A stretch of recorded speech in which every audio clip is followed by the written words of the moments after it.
ይህንን የዶክመንተሪ ፊልም እንዳዘጋጀው ምክንያት የሆነኝ የደሞዝ ጉሽሜ ሶስተኛው ኪዳንና 16 የሚሉ መጽሐፎችን ካነበብኩኝ በኋላ በጣም ደሳስ የሚሉ ሐሳቦችን ልብ ላይ የሚደርሱ ልብ የሚሞሉ ሐሳቦችን ስላገኘሁበት እሱን በዚህ መልክ ከሌላው ተመሳሳይ እንደኔ አይነት ጥያቄ ካለው ሰው ጋር ለምን በዚህ መልክ አላካፍለውም ብዬ አስቤን ያዘጋጀሁት።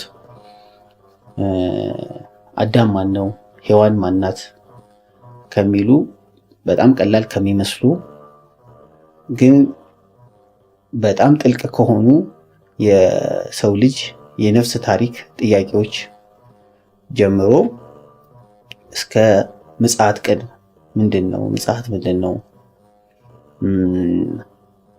ኢትዮጵያስ በዚህ ውስጥ እንዴት ትታያለች የሚሉ ሐሳቦችን ከደሞዜ ጋር አውግተናል። ሰውነት ከጎሳም ከሃይማኖትም በላይ ነው ብዬ ስለማስብ የሰውነት ፍለጋ ላይ ላሉ የኔ ቢጤዎች የተዘጋጀ ዶክመንተሪ ፊልም ነው። ይህን ፊልም እንድሰራ ቀኝ እጅ በመሆን የረዱኝን ወንድሞቼን ይርጋለም ቸኮልንና ታምሩ ጥሩ ዓለምን እግዚአብሔር ይስጥልኝ ማለት እፈልጋለሁ። መልካም ጊዜ፣ የሆነ ነገር ታገኙበታላችሁ ብዬ አስባለሁ። አመሰግናለሁ።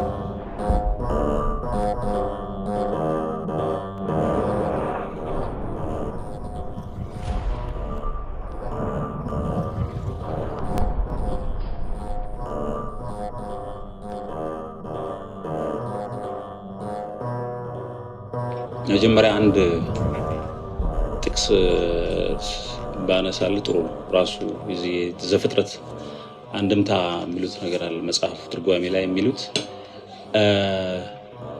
ዘፍጥረት የገባው ወይም ዘፍጥረትን የተማረ በደንብ የሚያውቀው ሰው ማለት ነው ከልደት ከሰው ልጅ ልደት ያው አዳም ተፈጠረ እንላለን እንጂ ከመለኮት ባህሪ የሆነች ነፍስም ስላለችበት እንደ መወለድም ነው የሚወሰደው። ተወልዷል ከፈቃዱ በፍጥረት ጋር የተወለደ ነውና ሁሉም ነገር ከልደት እስከ ምጽአት ያለው ሙሉ ይገባዋል ወይም ያን ምስጢር ይገለጽለታል ያገኛል ይላሉ። ሲጀምር ገና የዘፍጥረት አንድምታው ራሱ እንደዛ ነው የሚለው። ይሄንን ያሉበት ምክንያት ምንድነው ብለን ስንል እስከ ምጽአት ድረስ ያለው ነገር ይገባዋል ይገለጽለታል ከተባለ ስለዚህ መጽሐፉ ውስጥ ያለው እውነት ሕያው ነው ማለት ነው። እኛ አሁን እዛ ማዕቀፍ ውስጥ ነው ያለነው ከልደት እስከ ምጽአት እዚህ ማዕቀፍ ውስጥ ስለገባን ያንን ያለን። ይሄ ከሆነ ወደ ሁለተኛው ነገር እንመጣለን ማለት ነው። ሁለተኛው ነገር ዘፍጥረት ወይም ኦሪት ዘልደት የሚባለው ነገር የመገኘታችን የመፈጠራችንን የባህሪ ተቋማት ጉዳይ የሚያወሳ ነው። ቀናትን ደርድሮ በዚህ ቀን እንደሆነ በዚህ ቀን እንደሆነ ብሎ የሚደረድረው ከባህሪ አንፃር ነው ማለት ነው። ምክንያቱም እስከ ልደት እስከ መጨረሻው ማለፊያ ድረስ ልንቆይ የምንችለው ባህሪያችን ነው። በዓለም ታሪክ በሙሉ የሰው ልጅ ባህሪ አንዱ ይወለድ እዛ ሄደ ያኛው ሞተ የምናወራው ነገር እዚህ የምንወለድ የትም የምንኖር ያኔ የምንኖር አሁንም ምን አለ ባህሪያችን አለ። ስለዚህ ከዚህ ከባህሪ አንፃር እዛ ላይ ያለውን የሰው ልጅ ሲፈጠር ሲሰራ የነበሩ ነገሮችን በሙሉ በባህሪያችን ማግኘት አለብን ማለት ነው። በባህሪያችን አዳምን ሔዋን የሚለው እዛ ላይ ያለው ሰውን ማዕከል ያደረጉት ነገሮች በሙሉ በሰው ውስጥ አሉ የሉም? ምንድነው እስከ ምጽአት ድረስ ይሄ ነገር ሊገባው ይችላል ሰው ሊያውቅ ይችላል የሚባለው? እንደዚህ ከሆነ በዛች ነገር ውስጥ ኢየሱስ ክርስቶስ ወደዚህ ዓለም መጥቶ ሁሉ ያዳነው ነገር ሁሉ ታጭቆ አለ ወይ? ነቢያት የምንለው ይሄ በሙሉ የዓለም ታሪክ በሙሉ እዛ ውስጥ አለ ወይ ብለን እንድንጠይቅ ያደርጋል። ከዚች ከመጀመሪያ ካልኳት ጥቅስ ተነስተን ስንሄድ ማለት ነው። ስለዚህ ይሄን ነገር በምን እንረዳዋለን ብለን ስንል አንድ በር ለምሳሌ ዘንድ የአዳምና ሔዋን ላይ ማለት ነው። አንድ በር ማለት አንድ ሐረግ እንምዘዝና ብዙ ዝነኛ የሆነች ማንም ሰው ሁላችንም የምናውቃት በእስልምናውም በክርስትናውም ሌላውም ሰው የሚነገረው አዳም ወይም የሰው ልጅ ወድቀናል እና በመውደቁ ምክንያት የምንዋረሰው ኃጢአት አለ። ወይም ሌላ አባባል በመዋለዳችን ሰው በመሆናችን የተነሳ ከዚህ ባህሪያችን የተነሳ ለስህተት ለመሳሳት የተጋለጥን የሚለው ነገር ማለት ነው። ያው ይሄ ገነት ላይ ተሳሳቱ ከሚለው ይመጣል። ይሄ ነገር በባህሪ ይወረስል። አሁንስ እንደዚህ ይወረሳል ማለት ነው። አሁን በገነት ላይ ተሳሳትን የምንላት ነገር እየተወረሰች ነው የመጣችው። እንደዚህ ከሆነ ገነት ላይ ከተፈጸሙት ነገሮች እቺ አንዷ ጉዳይ ነች። አሁን እቺ አንዷ ጉዳይ ነች። ተሳሳተ እቺን በሉ ምትሏል። ሌሎች ነገሮች ደግሞ እዚያ ውስጥ አለ። ይሄን አትብላለው፣ አዳምን አስተኛው፣ ከዛ እንደዚህ ያለው፣ ከዛ የእግዚአብሔር ቃል መጣ የሚሉ ነገሮች አሉ አይደል? እነዚህ ነገሮችም በሰው ባህሪ ውስጥ ይዋረሳሉ አሉ ማለት ነው። ምክንያቱም ኃጢአቱ ከተዋረሰ እዛ ውስጥም ያለው ነገር በሙሉ ይዋረሳል። ስለዚህ ይሄ የአዳምና የሔዋን ጉዳይ እንደ ትውልድ እንደ አንድ ግለሰብና ወይም እንደ አንዲት ግለሰብ ከማየት ይልቅ እንደ ሰው ልጅ ባህሪ ነው መታየት ያለበት። በኋላ ላይ የሰው ልጅ መዳን አለበት የሚባለው የሰው ልጅ ባህሪ ነው። ባህሪ ሰብእ ነው የሚሉት እነሱ። የሰው ልጅን ባህሪው ራሱ ዝም ብሎ አሁን ስንዋለድ ከባህሪያችን የተነሳ ነው። ባህሪያችን ያድጋል፣ ይወለዳል፣ እንደዚህ ያደርጋል። በሆነ ሰዓት ላይ ለአቅመ አዳም እንደርሳለን። እንደገና ይሄዳል፣ ይለመልማል፣ መልሶ ያረጃል፣ ይሞታል። ይሄ በባህሪ ተጽፏል ማለት ነው። ሞት በባህሪያችን ሞትን ሰምተነዋል፣ ያውቀዋል። ለመሞት ነው የምንመጣው ማለት ነው። ስለዚህ ይሄ ባህሪ ደግሞ ያው ሁሉ ጊዜ አለ። አሁን እንደዚህ ከሆነ ማንም ሰው ይወለዳል፣ እንደዚህ ይሞታል፣ እንደዚህ እና ይሄን መሞታችንን ደግሞ ሳንፈልገው ወይም ስንጠላው ራሳችንን እናገኘዋለን። አንፈልግም፣ መሞት አልፈልግም አይደለም፣ መዋረድ መውደቅ አልፈልግም። ይሄንን አለመፈለግ በብዙ መንገድ እንገልጸዋለን። ይሄ ብዙ ዝርዝር አለው። ስለዚህ ከዚህ ባህሪ አንፃር አዳም እንደዚህ ነው፣ ሔዋን እንደዚህ ነው፣ ከምንድን የወደቅ ነው፣ ኃጢአት ምንድን ነው የሚለውን ነገር አሁን ይህን ይዘን መተርተር እንችላለን። ስለዚህ ባህሪን ይዘን ነው። አንድ ምሳሌ ልጨምርልህ። ለምሳሌ አዳም አጠፋ። እዛ ላይ ልክ ሲያጠፋ የተሰማው ስሜት አለ። የርቃንነት ስሜት፣ ባዶ የመሆን ስሜት፣ የመገፈፍ ስሜት፣ ብቸኝነት ስሜት አለና መሸሸግ ፈለገ። በዛው ባጠፋበት ቦታ መሸሸግ ፈልጓል። ስለዚህ የአንድ የእግዚአብሔር ቃል መጥቶ ምን ይላል? አዳም ሆይ ወዴት ነህ የሚል ድምጽ ያሰማል። ይሄንን በባህሪያችን አሁን ስናያት እቺ ህሊና ሆነ እናገኛታለን። ምንም ይሁን ምን ማንኛውም ሰው በማህበረሰብ በዓለም ላይ የራሱ አትንካና አታድርጋሉ አይደለም? ይሄን ነገር አትንካ ይላል። የትም ማህበረሰቡ ሲሄድ ህብረተሰቡ የሚንከባከባቸው የሚፈልጋቸው የራሱ የሚያበረታታቸው ነገሮች አሉት፣ የሚከለክላቸውም ደግሞ ነገሮች አሉት። ይሄ የሚመጣው ሰው ከመሆን ነው ማለት ነው። ማለት ጉዳዩ ሰዋዊ ነው። የድንበር የገሌ ወገን የዚህ ወገን የማለት ጉዳይ አይደለም። ህግ አለ፣ አትንካ አታድርግ የሚለው። እነዚህን ህጎች ስናፈርስ ሁሉ ጊዜ ህሊናችን ይጠይቀናል። አዳም ሆይ ወዴት ነህ ነው የሚለው። ምንድነው እያደረክ ያለው? ህሊና የኛ አለመሆኑን የምናውቀው በዚህ ነው። ማለት ለኛ እንኳን አያዳላም ነው። አያዳላም። እኔ አጥፍቼ እኔን አይሸልመኝም። እዛም ከኔ ውጭ ያለ ሰው ሲያጠፋ አይዝም አይልም። ትክክለኛው ህሊና ማለት ነው። አሁን ይሄ ህሊና ይሄ ማለት በአንድ በኩል በጎ ተፈላጊውን ነገር ሳናረገው እንገኛለን። የሚቃረን ነገር አለ። በሌላ በኩል ደግሞ ምን እያረክ ነው የሚል ክስ አለ ማለት ነው። ውስጤ ይካሰሳል ውስጤ ማለት ነው። በህጉ ተጽፏል። አትንካ ተብሏል። ያ ዛፍ የተፈጠርንበት ነው። አትንካ የሚለው ዛፍ ማለት ህግ ማለት ነው። ራሱ ህግ አግኝተኛል ከዛ ነው የሚወጣው እና ይሄን ከዚህ ህግ ተነስተን ነው እንደዚህ ያል ብዙ ነገሮች ይሄ ባህሪያችን ውስጥ አለ። መንግስትነት ህግ ማውጣት ሰው ውስጥ አለ። በዚህ ባህሪያችን ሌላው መናፍስት ሌላው ፍጥረት ሁሉ ይመካል ማለት ነው።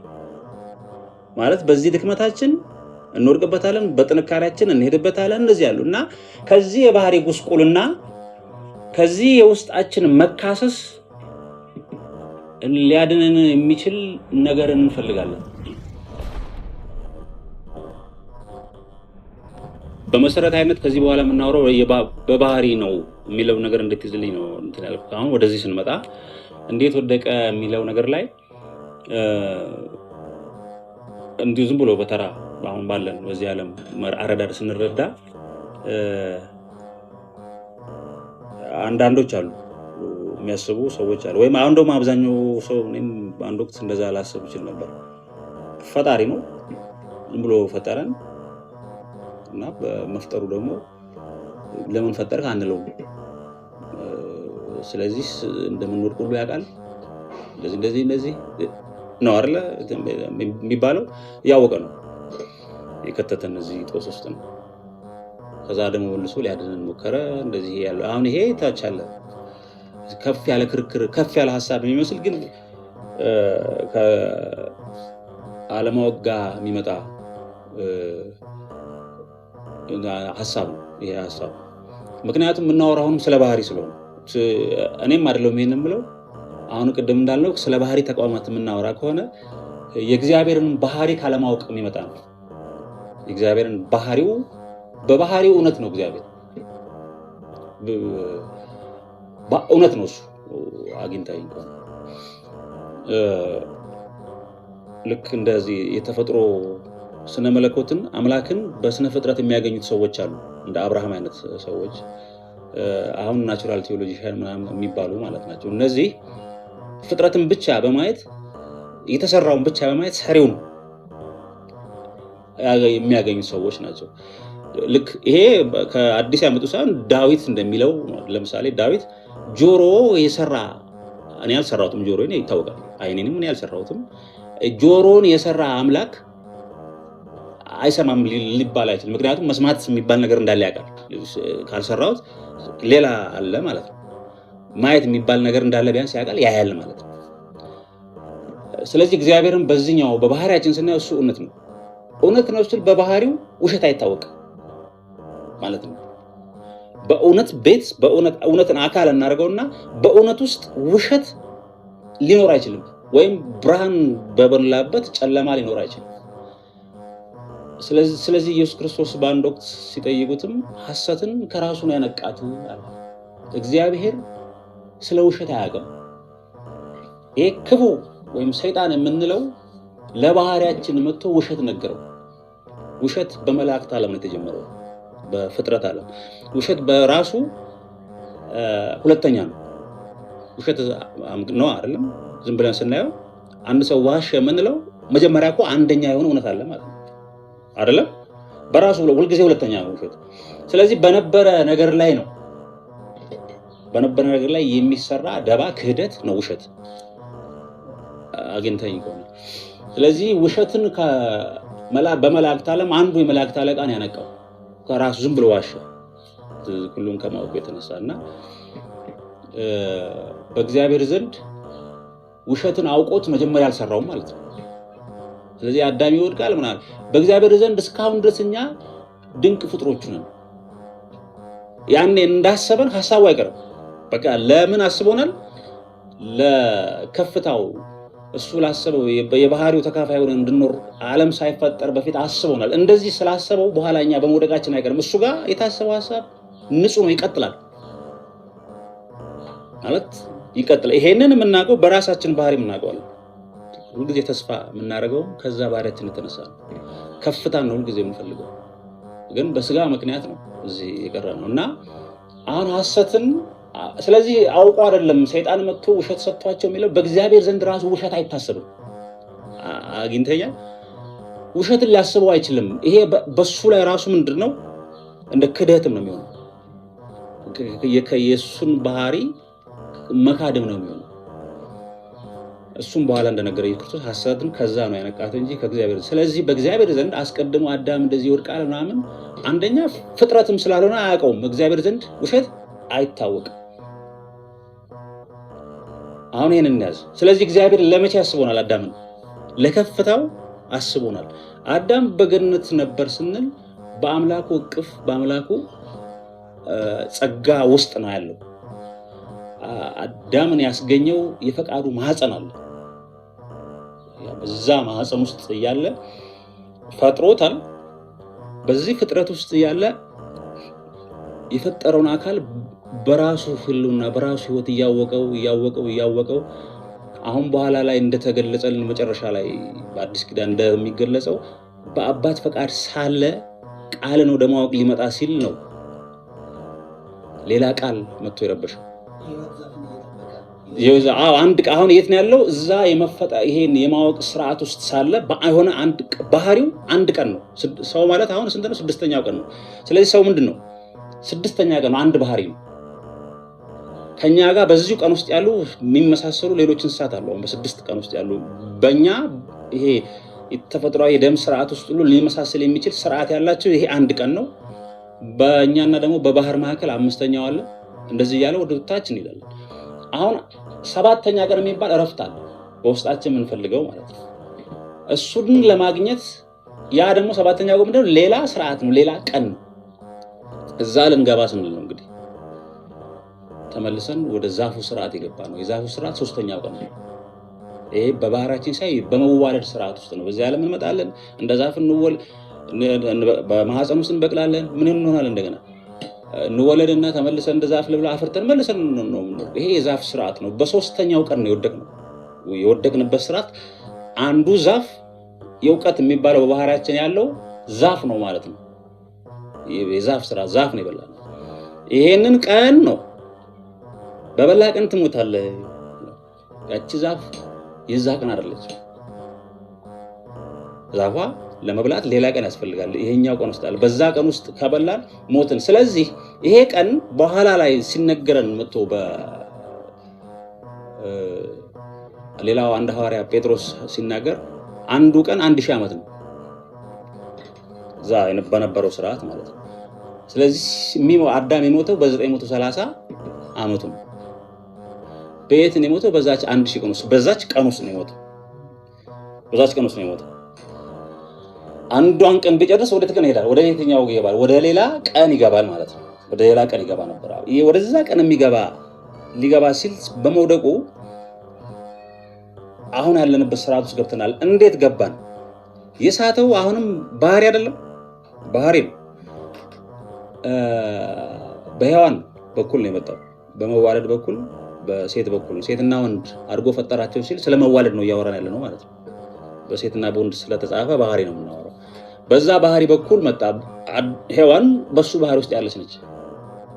ስለዚህ 1000 ዓመት ሊኖር የሚችልበትና በዚህ ቀን ውስጥ በአብ ፈቃድ ተወልዶ ሙሉ ለሙሉ እግዚአብሔርን በሙሉ ህልውና አውቆ እግዚአብሔርን እያመሰገነ ሊኖር ከሚችልበት ልዕልናው ወይም ከዋናው ማህፀን ወጣ። ሲወጣ እንደምናስበው አሁን እንደዚህ ማዝራት ተይዞ ወይም ናውጣ ተብሎ እንደዚህ እንደምናስበው የማባረር ጉዳይ ሳይሆን በባህሪያችን ወደዚህ እውነት ከመድረስ መሸሽ ጀመር፣ መውጣት ጀመር። ከዛ እውነት ምን መሆን ጀመር? መውጣት፣ መሸሽ፣ እየወጣ የሰው ልጅ በባህሪው ሲጓዝ ቆይቶ አሁን ያለበት ላይ ደርሷል። 930 ከአዳም አንድ ነገር አለ። አዳምና እኛ በምን እንለያያለን? ወይም ሔዋንና አዳም ከኛ በምን ይለያሉ? ሁለቱ በእግዚአብሔር የተሰሩ ናቸው። ወይም ማህፀን የላቸውም። እኛ አሁን በሌላ ማህፀን ላይ መጣ ነው። እነሱ ማህፀናቸው ማን ነው? ራሱ የአምላክ ፈቃድ ነው። ስለዚህ አዳምን ያስገኘው የእግዚአብሔር ፈቃድ ማህፀን ነው ማለት ነው።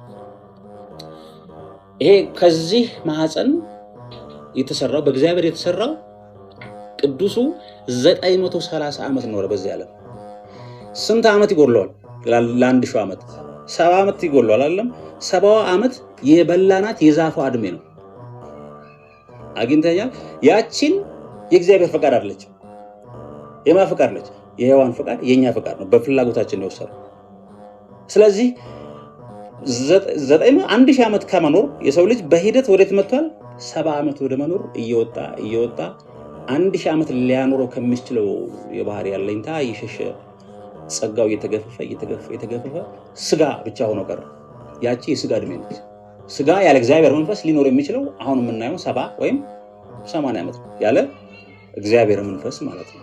ስለዚህ ዘመኑ ሲደርስ 10ኛው ትውልድ ላይ ሲደርስ ይሄ ብዙ ሌላ ሚስጥርም ስላለው እንደዚህ በጠቅላላ አድርጌ ልንገርና እዚህ ትውልድ ላይ ሲደርስ ከእንግዲህ በኋላ መንፈሴ በስጋ ላይ አይኖርም ብሎ እግዚአብሔር ያን ማስቻው ምን አወጣ ወሰደውና አሁን ወደ ስጋ ማህፀን ሙሉ ለሙሉ ተንከባለን ገባን። ስለዚህ በስጋ እንወልዳለን ደግንት ይላለን እንደዚህ ያለ ይቀጥላል። ይሄ ማለት ግን አስቀድሞ እግዚአብሔር የሰውን ባህሪ ለምን አስቦታል? ለዛ ለፍጻሜው ያኛውን ቀን ጨርሶ ወደ ሕይወት ዛፍ በልቶ ወደሚሄድበት ይሄ ሐሳብ ሕያው ሁሉ ጊዜ ሕያው ነው አይቀርም። አዳም ይሄንንም በምን እናውቃለን? ልክ እርቃኑን ሲቀር እና ሲሸሽ አንድ ቃል መጣ። ገነት ውስጥ ከተጻፉ ቃላቶች በራሱ ፈቃድ የመጡ የተወሰኑ የተነገሩ አሉ። ለምሳሌ ይሄን ነገር አትብላ፣ ይሄ እግዚአብሔር በራሱ ያመጣው ቃል ነው፣ በእኛ ውስጥ ተጽፏል።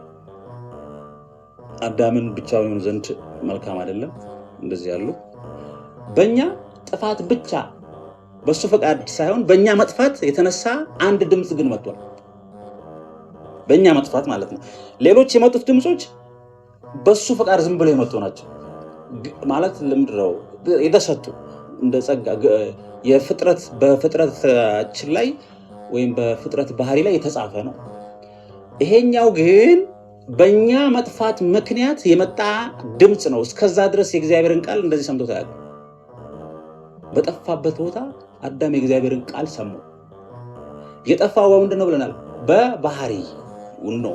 ስለዚህ አዳም ሆይ ወዴት ነህ ሲል እስከ ባህሪው ድረስ ነው ድምፁ የተሰማው።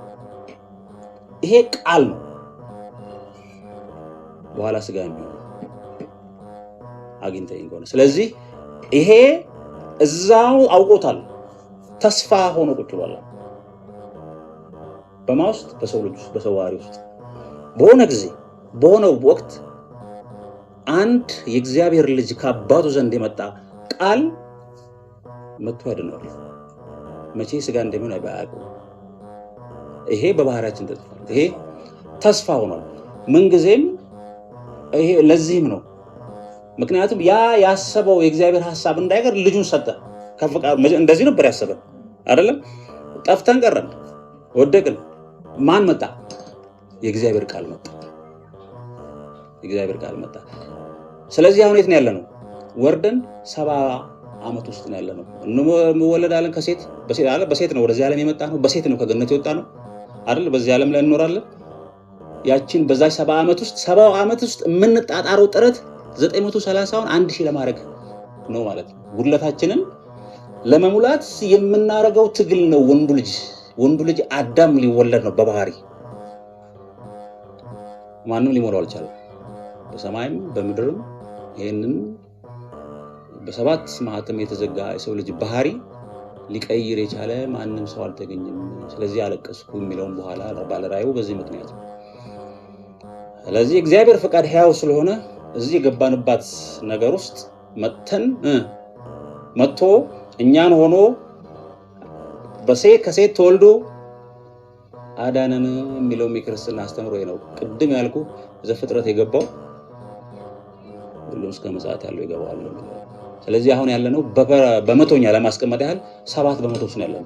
70 ዓመት የ1000 7% ነች። 7% አለ መሙላት ነው አሁን እየጣርን ያለው። እንዴት ሞልታለች? እንግዲህ አንተ ምናልባት እሱም ሌላ ታሪክ ሞልታለች አልሞላችም። አሁን ወደ እንትኑ እንምጣ። ስለ ኪዳኖቹ ብሉይ ኪዳን እና አዲስ ኪዳን ነው መጽሐፍ ቅዱስ ላይ የሚለውና ከሃይማኖቶች የሆነን መጀመሪያ እናስብ። ሃይማኖት አሁን ሲቆያው ፖለቲካ ስለሆነ ስለ ሰው ባህሪ ግን ስናወራ ስለ ክርስቲያን ብቻ አይደለም የምናወራው፣ ስለ ሰው ልጅ ነው የምናወራው ማለት ነው። ስለ ማንኛውም የሰው ልጅ ነው የምናወራው። ስለዚህ በክርስትና እምነት ውስጥ የቀን አቆጣጠሩ 7500 ላይ ነው ያለነው። 7500 እንደዚህ 8 አካባቢ ነው። ይሄ በባህሪ እንዴት ነው የሚገለጸው ብለን አሁን ስናወራው በሰፊው የሚታይበት አንድ አተያይ አለ። በሰፊው ሲተረጎም ስለ እግዚአብሔር ስናወራ የኛ የድንቁርና ጉዳይ ካልሆነ በስተቀር እያንዳንዱ ነገሮች ሊነገሩን ዝግጁ ናቸው። ስለ እግዚአብሔር ሊናገር የማይችል ፍጥረት የለም ስለ እግዚአብሔር ማለት ነው። እና የእስራኤልን ለብቻ በእግዚአብሔር ድምጽ መጎብኘት ሌላውን ህዝብ አለመጎብኘት ስናየው ይሄ ራሱ በመጽሐፍ ቅዱስ ሊታይ የሚችልበት ሌላ ሚስጥር ነገር አለው። እሱን እኔ ሁለት ነገሮች እናያለን።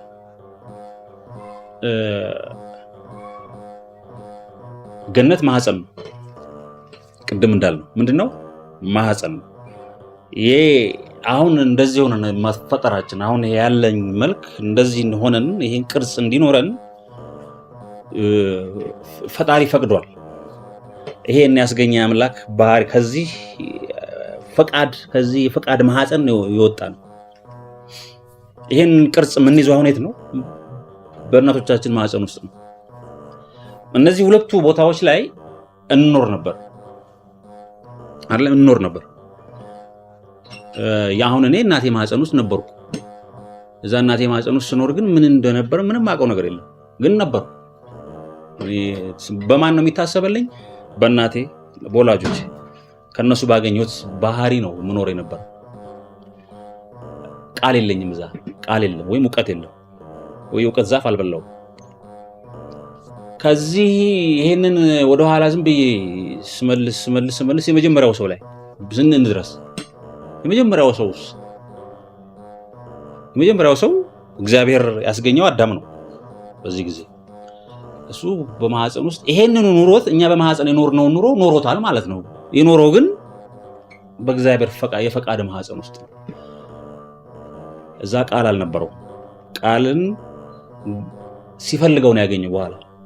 ስለዚህ ይሄ እንደዚህ ያለ ቃል የምንኖርበት በሌላ አካል ወይም በሌላ ወገን የሚታሰብልን ሰዎች ሆነን ኖርናል። በሆነ ወቅት ላይ አሁን ራሴ እያሰብኩ አይደለም ኖሮ ማሰቤ ነው አይደለም ምልክቱ።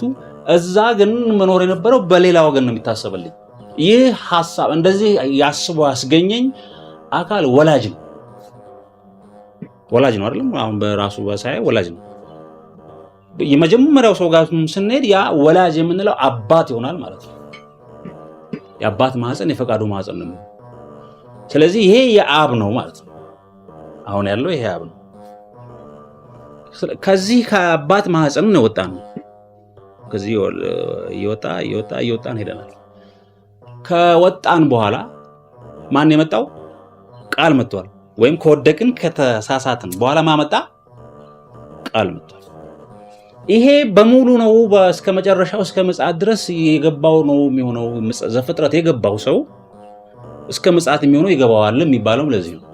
ስለዚህ ይሄ ነገር ይሄ ባህሪ ላይ የተጻፈ ነገር እየተተረተረ በሰው ልጅ ታሪክ ውስጥ ይገለጻል ማለት ነው። ስለዚህ ከጠፋንበት የእግዚአብሔር ቃል መጥቶ እስኪፈልገንና በእኛ ባህሪ እስኪገባ ድረስ 6 ቀኖች በ6 ባህሪያት በኩል ይፈልገናል። 6 ቀን ማለት የ6 ፍጥረት ባህሪያት ሰው ውስጥ አለ ማለት ነው። ሰው የ6 ባህሪያት ድምር ውጤት ነው። ሁሉም 5 ቀኖች የተደገሱት ለሰው ነው። እግዚአብሔር ምክሩን ያስቀመጠው በሰው ልጅ ውስጥ ነው። የሰው መንፈስ የእግዚአብሔር ብርሃን ነው፣ ራሱ እውቀት ነው። እግዚአብሔርን ያየው እኮ የለም። እውነት እኮ አትታይም። እዛ ጋር ነች ብዬ ለሰው አልናገር። እውነት ትረካ፣ ቃል፣ ድምፅ ትፈልጋለች። አሁን ቲዮሪ ተብሎ እንደሚባለው የቱ ነው የተሻለው አገላለጽ? ትክክለኛው ትረካ የቱ ነው? ለሰው ልጅ ባህሪ ቅርቡ የቱ ነው? እግረ መንገዴን ልናገር። ለምሳሌ ባዕድ አምልኮ ይባላል። ባዕድ አምልኮ ማለት ለባህሪ ከባህሪ ጋር አይገናኝም ነገሩ። ባዕድ ነው ለኔ የባዕድ አምልኮ። ይሄ ግን ስለ ኢየሱስ ክርስቶስ ስናወራ ባዕድ አይደለም። ስለ ህሊናዬ ነው ማወራው። ሰው ስለመሆን ነው ማወራው። ስለማንም የሰው ልጅ ስለሆነ ይሄንን ባህሪ ስላለው የሰው ልጅ ነው የምናወራው። ባዕድ አይደለም ማለት ነው።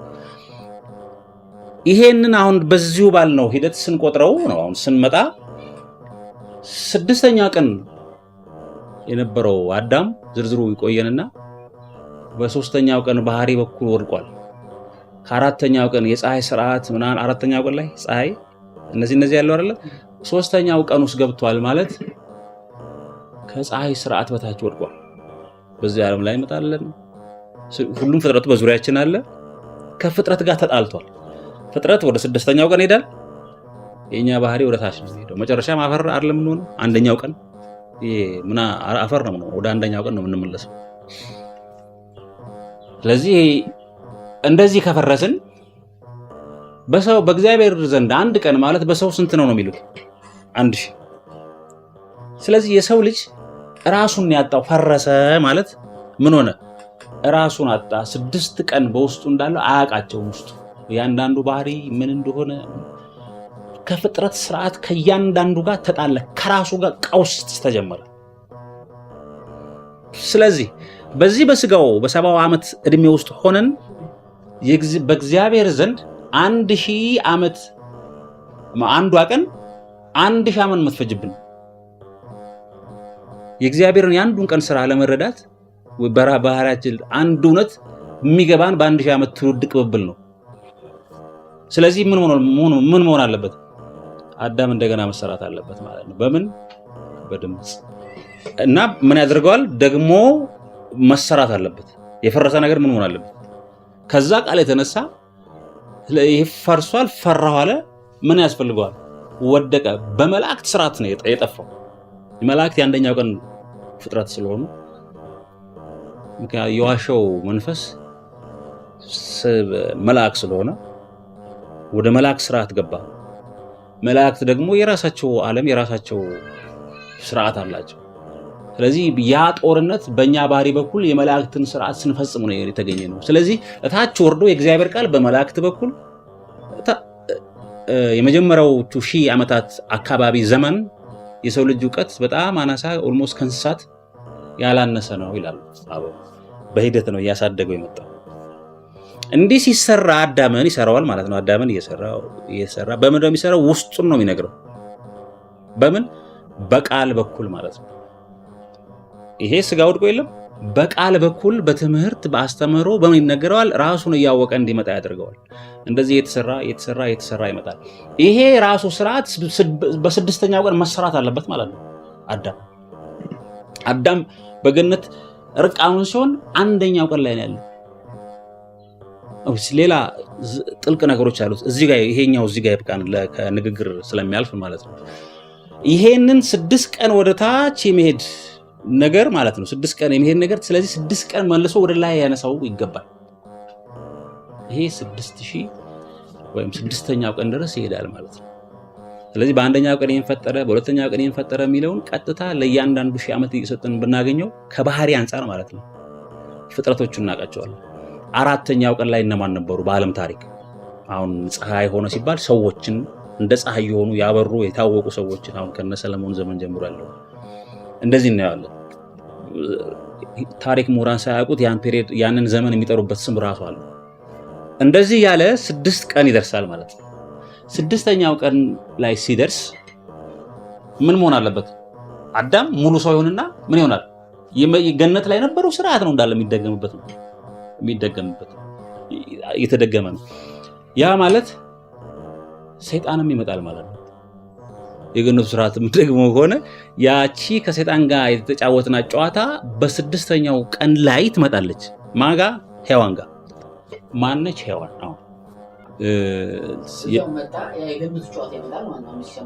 ስለዚህ ሔዋን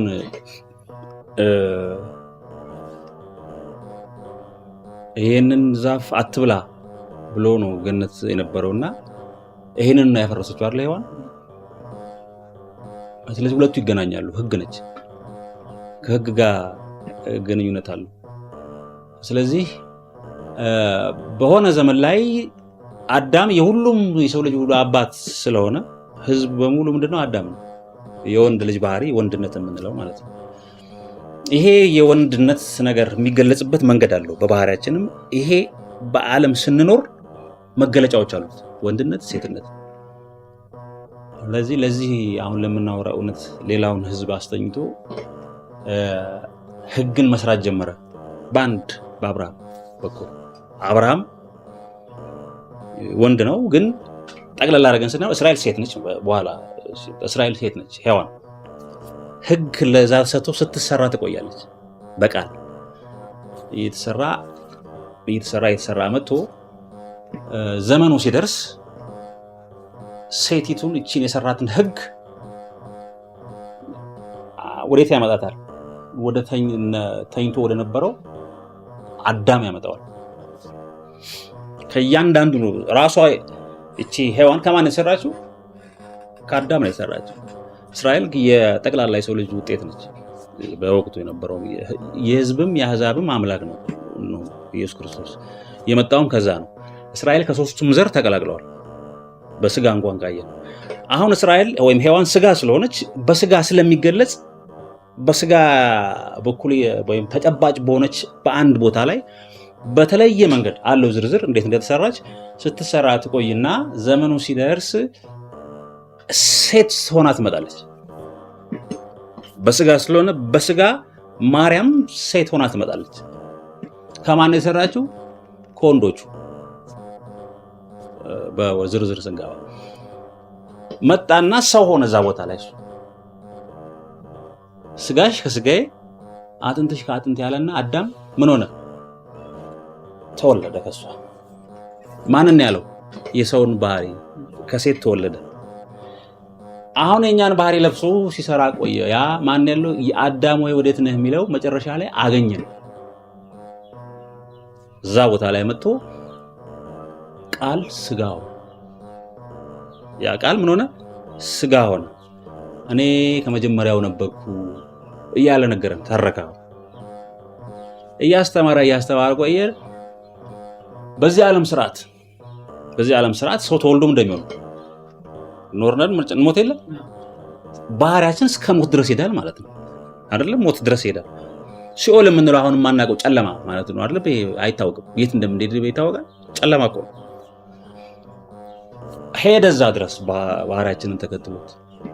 አሁን ምን ሆነ ማለት ነው? ከሞተ በኋላ ተነሳ የሚል ድምጽ መጣ። ከተነሳ አሁን ሌላ ስርዓት ነው ማለት ነው። ሌላ ስርዓት ተነሳና እንደገና አዳም ሆኖ ነው አዲስ ስርዓት መጣ። እንግዲህ አዲስ ሰማይና አዲስ ምድር ሆኖ ተነሳ። ተነስቶ ሄደ፣ አረገ፣ ወጣ። ከአባቱ ዘንድ ምን ላከ? በ72 ቋንቋ የሚናገር ቅዱስ አካል መንፈስ ቅዱስ ይመጣ ለሰው ልጅ ሁሉ ተሰጠ ማለት ነው። ሰውን ሁሉ ከዛ ጊዜ ወሰዳትና ስጋሽ ከስጋዬ አጥንትሽ ከአጥንቴ ያለ አዲስ አዳምና አዲስ ሔዋን ማለት ነው። አሁን ይሄ የእስራኤል ጠቅላላው ማለት ነው። ስለዚህ ብሉይ ኪዳን የሚያሳየው የመጀመሪያው አዳም ህግ የሚታየው ተጨባጩ እኛ ውስጥ የሌለ ግን ንካ አትንካ፣ ቅመስ አትቅመስ እየተባለ ሞግዚት ሆኖ የእግዚአብሔር ልጅ እንዲወለድ እያዘጋጀን ያለ ስርዓት ማለት ነው። ኪዳን ነው የመጀመሪያው ኪዳን። በህግ ልንድን አልቻለም፣ ታውቋል። የመጀመሪያው አዳም ወደ ላይ ሊያርግ አልቻለም፣ ወደቀ። ዘንዶ ቆመ፣ ሴቲቱ ፊት ሔዋን ፊት ቆመ፣ ወደ ታች ወረደ። ሁለተኛው ላይ ግን ሁለተኛዋ እምነት ወይም ክርስትና የምንላት ወንጌል ፊት እሷንም ወስዶ ሊበላ ሲሞክር አይደለም። አሁን ምን ሆኗል? የሰው ልጅ ወደ ታች መውረድ ቀር። ሰው ልጅ ከዛ ከክርስቶስና መምጣት በኋላ ምን ሆኗል? ከፍ ከፍ ከፍ ብሏል። ይሄ በሰው ልጅ ባህሪ የተጻፈው። ስለዚህ እስራኤል ማን ነች? የተቀበሉት ሁለተኛዋ ሴት ናቸው። ካልተቀበሉ ግን የመጀመሪያዋ ሔዋን ናቸው ማለት። የመጀመሪያዋ ሔዋን ሆኖ ደግሞ ብዙ ነገር አለው፣ ራሱ ታሪክ አለው። ከዛ በኋላ እስራኤል ብዙ አስፈላጊ አይደለችም። ሴቲቱ እና ወንዱ አንድ ሆነዋል አይደለም? ከዛ በኋላ እስራኤል የለችም። ዋው! አሁን ለሰው ልጅ ነው ራሱም ክርስቶስ ራሱን ሲያስተምርም እስራኤላዊ ሰው እንደዚህ ይላለው አይደለም የሚለው የሰው ልጅ እንዲህ ይላል ነው የሚለው በስልጣን ሲያወራ ሲናገር።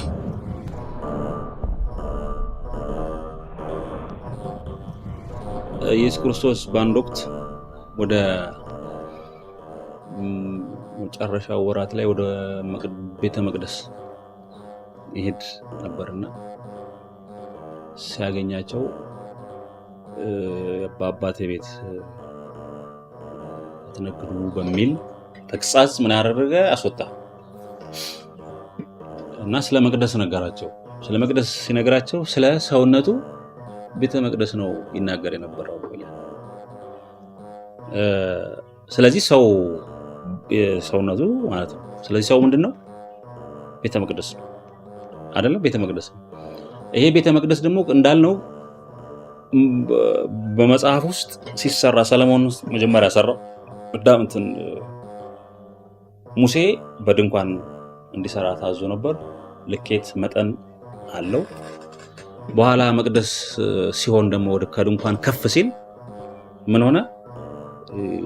በግንብ ታንጾ በልኬት ሰለሞን ሰራው። የሰለሞንም ፈርሶ በኋላ ሁለተኛ ተሰራ። የሁለተኛ በተሰራው ውስጥ ክርስቶስ አስተማረበት። ግን ሁለቱንም ጠቅልሎ ያየ ነብይና አንድ ደግሞ ሌላ ሐዋርያ አለ። ሕዝቅኤል ነው በብሉይ ኪዳን ያየው። ሁለተኛ ላይ ደግሞ ያየው በራእይ ዮሐንስ ነው። ይሄ ቤተ መቅደስ ሰው ነው ማለት ነው። ሰው ነው።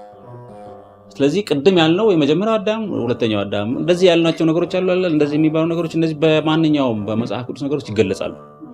የመጀመሪያው ቤተ መቅደስ፣ ሁለተኛው ቤተ መቅደስ አይደለም? የመጀመሪያው ቤተ መቅደስ ፈርሶ ሁለተኛው እንደዚህ ሆነ እያልን ነው። ኢየሱስ ክርስቶስ ሕይወት ላይም ስንመጣ እንደዛ ነው። ቤተ መቅደስ ነኝ ሲል አፍርሱት አለሱ። የሚፈርሰው ነው አይ ስጋው መጀመሪያው አይደለ? ከተነሳ በኋላስ ሁለተኛው መቅደስ ነው፣ አይፈርስም። ይሄኛው ማለት ሁለቱም ባንድ ያዋሃደ ነው። ስጋም ነው ግን የማይሞት አድርጎታል። ይሄ እንደውም የሶስተኛው። ስለዚህ አሁን ይሄንን ይዘን ስለ ቤተ መቅደሱ ምንድነው ራሱ ለምንድነው ቤተ መቅደስ በቤተ መቅደስ በኩል እነዚህ አይነት ልኬቶች ለምንድነው ያስፈልጉት? በራእይ ነው የሚያሳየው አይደለም? ብዙ ጊዜ በራእይ ካሳየ እግዚአብሔር ወስዶ በመልአክ በኩል ነው ለሕዝቅኤል ያስጎበኘው። ሲያስጎበኝ እግዚአብሔር አስጎበኘ ማለት የሚያስጎበኘው ነገር ሕያው ነው ማለት ነው አይደለም? ምክንያቱም ከአስጎብኘው ሕያውነት የተነሳ ነው ያ የሚናጎበኘውም ነገር ይሆናል ሕያው የሚሆን። ስለዚህ ያ ቤተ መቅደስ በዚህ ግባ ጠንቅቀህ ሳል እና ነገራቸው እያለ ይነግረዋል ሕዝቅኤል። ሌሎቹ ሲገነቡ ነው አይደለም እናየው። ለሕዝቅኤል ግን በልኬት በመጠን በተለያየ አይነት መለኪያ በውስጥና በውጪ እያደረገ አሳይቶታል። ይህ መቅደስ በሮችም አሉት። እነዚህ በሮችም በመጀመሪያው ቤተ መቅደስ እና በሁለተኛው ቤተ መቅደስ የአገባብ ስርዓቱ የተለያየ ነው። የመጀመሪያው ቤተ መቅደስ አገባብ ስላልቻለን ምን ሆኗል? ወድቋል። ስርዓት ቅደም ተከተል አልነበረውም። ሕዝቅኤል ሁለቱንም ቤተ መቅደስ ነው ያሳየው። ሲፈርስ ሲበላሽ ሲወስደው ያሳያል። መጀመሪያውን ሲያስገባው ቀጥታ ዝም ብሎ በውስጠኛው ቅጥር ነው የጀመረው። ሲያስጀምረው ለምሳሌ በሁለተኛው ሲያስጀምረው ከውጭኛው ቅጥር ነው የሚጀምረው። በዋናው ሲያስጀምረው ያ እንደዚህ ምን እንደምናደርግ የማወቅና ያለማወቅ ጉዳይ ነው። አሁን ምክንያቱም ቀውስ ውስጥ ነው ያለነው አሁን እዚህ ዓለም ላይ። ይሄ ፈራሽ ነው፣ ከዚህ የእግዚአብሔር ክብር ተነስቷል እያለ አሳይቶት መጨረሻ ደግሞ ከባቢሎን ምርኮ ወስዶ አዲሱን ቤተ መቅደስ አሳይቶታል። እና ቅደም ተከተሉ እንደዚህ ነው። በምስራቅ አስገባኝ ይላል። ምስራቅ የምንለው የተሰጠ ነገር ማለት ነው። ከኛ ፍቃድ ውጭ ነው ምስራቅ የሚባለው ነገር። እኔም የማንም የሁላችሁ የፍጥረት ፍቃድ የለበትም። ምንድን ነው የሚባለው? ጊቭን ነው ወይም የተሰጠን ነው። በቃ የተቀበልነው። ለምሳሌ መወለድ የኔ አይደል፣ በዚህ ሀገር መወለድ አሁን የኔ አይደል፣ ከኔ ፍቃድ ውጭ ነው።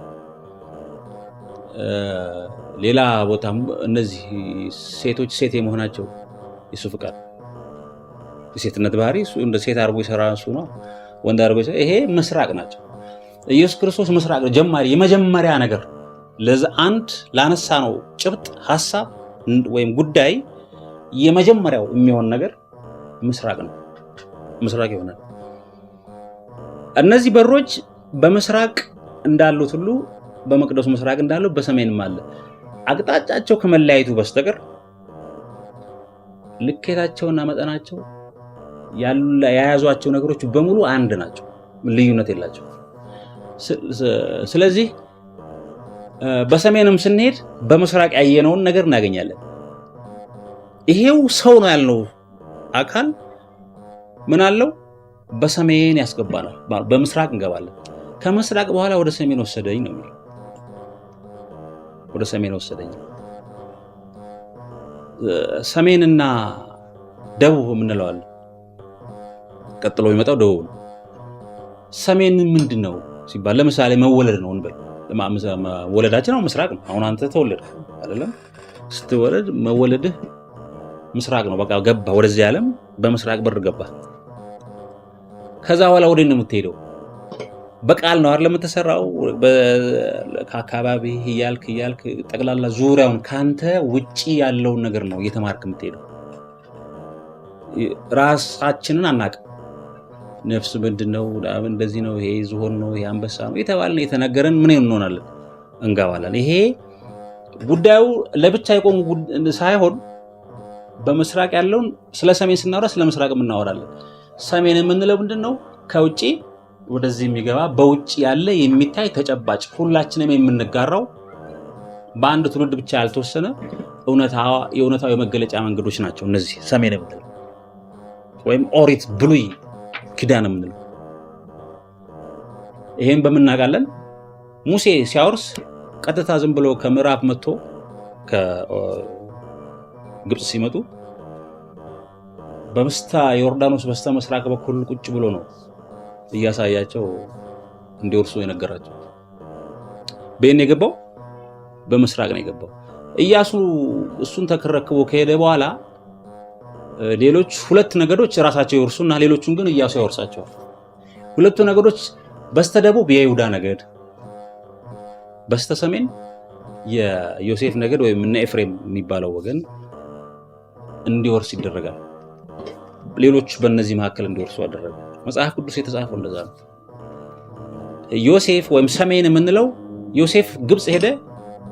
ግብጽ በሱ ምክንያት 12 ወንድሞቹ እና አባቶች ሄዱ፣ እዛ በዙ።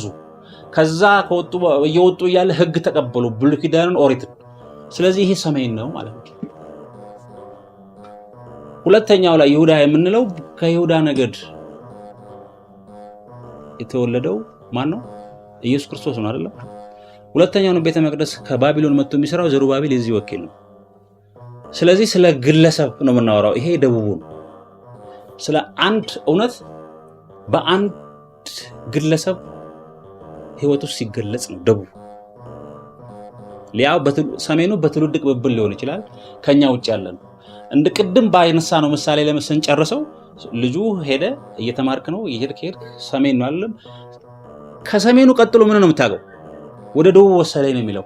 ራሳችንን እያወቅን እንሄዳለን ማለት ነው። ሰው ራሱን እየተሰራን በቃል በድምጽ በትምህርት እየተሰራ ይመጣል። በደቡብ በር በዛው አድርጎ ወደ ውስጠኛው ቅጥር አስገባኝ ይላል። በዛው ወደ ደቡብ በር፣ ከዛ በኋላ መልሶ ምስራቅ ላይ ሰሜን እያለ እንደዚህ ይከታተላል። በዝም ብሎ እየተነገረን የነበረውን ነገር ከዛ በኋላ ራሱ እያረጋገጠ እያወቀው ይሄዳል ወደ ውስጥ፣ ከስጋ ወደ ነፍስ፣ ከግዝፉ ወደ ርቀት። ትምህርትም እንደዛ ነው። ከግዝፈት ወደ ርቀት ነው የሚሄደው፣ ከተጨባጭ ወደ ረቂቁ ነው አይደል የሚለው። ስለዚህ ይሄ የምስራቅና የሰሜን የደቡብ በር የምንለው አገባብ ይሄ በር ይሄንን ጠብቀን ነው የምንሄደው። ይሄ አሁን በትውልድ ነው ያየነው። በጠቅላላ ግን በራሱ በክርስትናው በኢየሱስ ክርስቶስ ስናየው ኢየሱስ ክርስቶስ ለብቻው ቤተ መቅደስ ነው። መለኪያ ማለት እሱ ነው።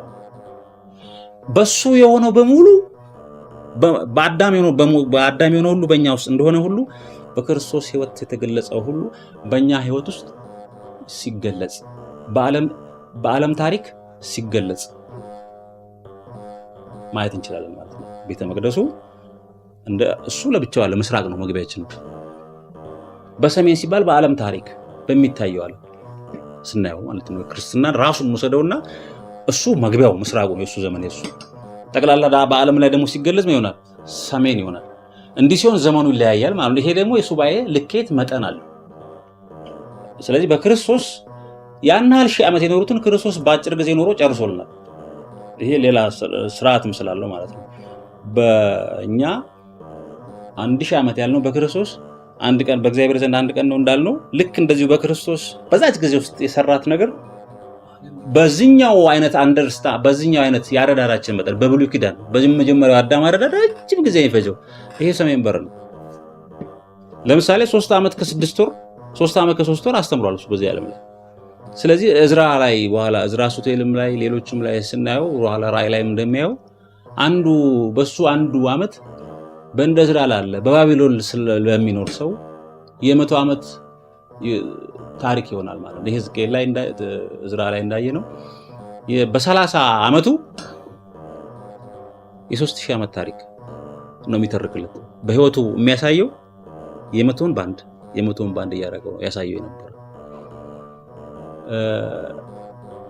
ሕዝቅኤልም እንደዛው እዛ ላይ የሚያሳየውን በራሱ ያየዋል። በዚህኛው 40 ቀን ተኛ ይለውና አንዱ ቀን ለነሱ ስንት ይሆናል? 1 ዓመት ይሆናል ይላል። 40 ዓመት እንትን ይማርካል። በህይወታቸው ነው የሚታየው። በክርስቶስ የሆነው በዛ ይሆናል። ስለዚህ በሌላ አባባል ይሄ መጽሐፉ መቅደሱ ማለት የህይወት መጽሐፍ ነው። የሄኖክ ሱባኤ በሰባት ትውልድ የተደረገ ይቆጠራል ሲባል ሄኖክ ራሱ 7ኛ ስለሆነ ማለት ነው። የመጀመሪያው 7ኛ ትውልድ ነው እሱ። ወይም ትውልድ ሌላ 7ኛ ትውልድ አለ የለም አይደለም። በቃ የመጀመሪያው 7ኛ ማን ነው? የመጀመሪያው 7 እሱ ነው። ወይም በሌላ በትውልድ ሲቆጠር ስለዚህ በ7 ይቆጥራል። በህይወት ነው ጉዳዩ ያለው ከህይወት ጋር የተገናኘ ነገር ስላለው እና ይሄ መቅደስ ልኬት አለው። አሁን ምልህ አሁን ልኬት አለው፣ በሮች አሉት።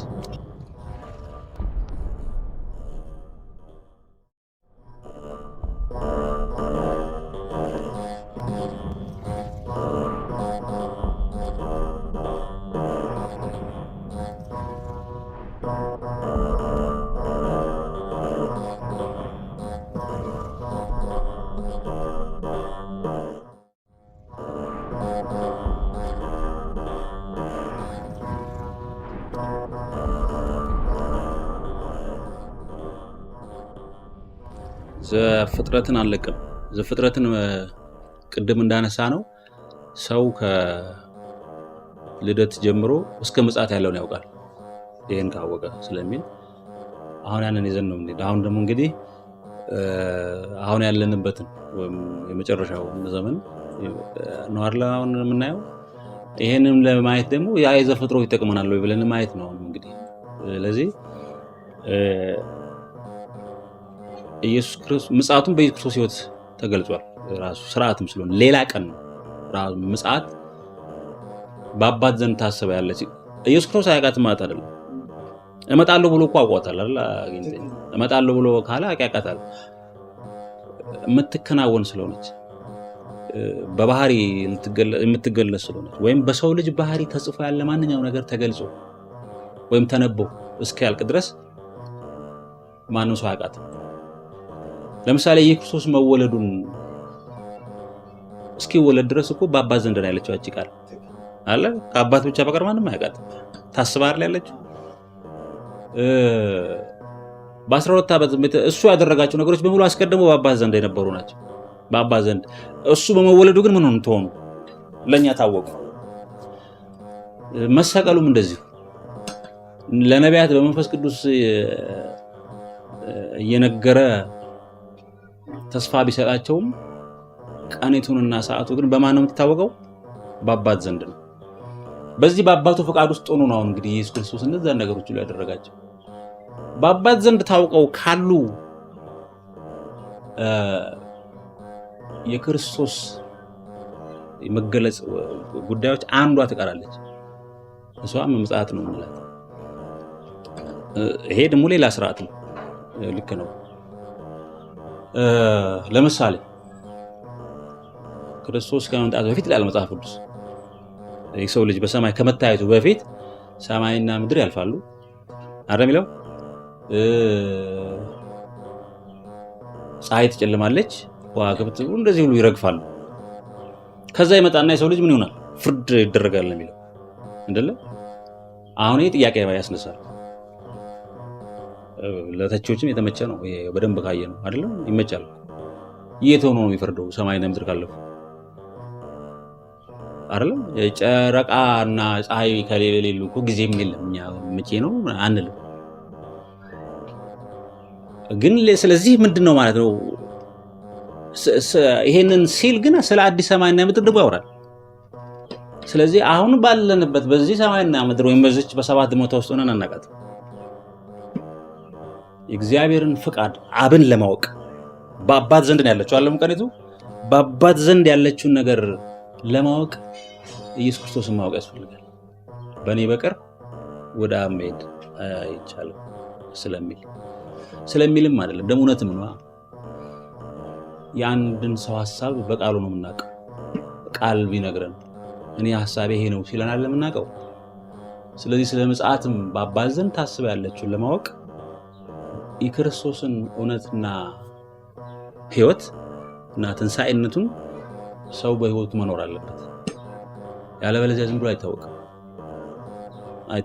በዚህኛው ፀሐይና ስርዓት እዚህ ምድር ላይ ሆነን ይሄን ሰማይና ምድር በውስጣችን ሳይሻሩ ልናውቀው አንችልም። ማለት በዚህ ዓለም በዚህ ይሄን የሞተ ነገር ተስፋ ያደረገ ሕያው ነገር ተስፋ አይታሰብም። ስለዚህ ኢየሱስ ክርስቶስ በውስጣችን ካለ ግን በልጁ በኩል ወደ ይወስደናል፣ ወደ አባቱ ይወስደናል። ወደ አባት እንገባለን። በአባት ዘንድ ከገባን ስለ ቀኒቱ እንደው በዚህ ሰዓት በዚህ ሴኮንድ ትሆናለች ባንልም ማለት ነው። እንዴት እንደሆነ ግን እንዴትነቷ መናገር እንችላለን። ዘመን አላት ራሱ የምትነገርበት የምትከናወንበት። አሁን ያለንበት ዘመን ይሄ ነው ማለት አሁን ያለንበት ዘመን በአባቱ ዘንድ ያለው ኢየሱስ ክርስቶስ የሚገለጽበት የተገለጸበት እየመጣ መልክ ሁሉ ነገር እያየንበት ያለው ነው። እንዴት ነው ይሄ ነገር የሆነው? በምስራቅ በር እንላለን። አሁን በምስራቅ በር ስለ ምጽአትም ስናወራ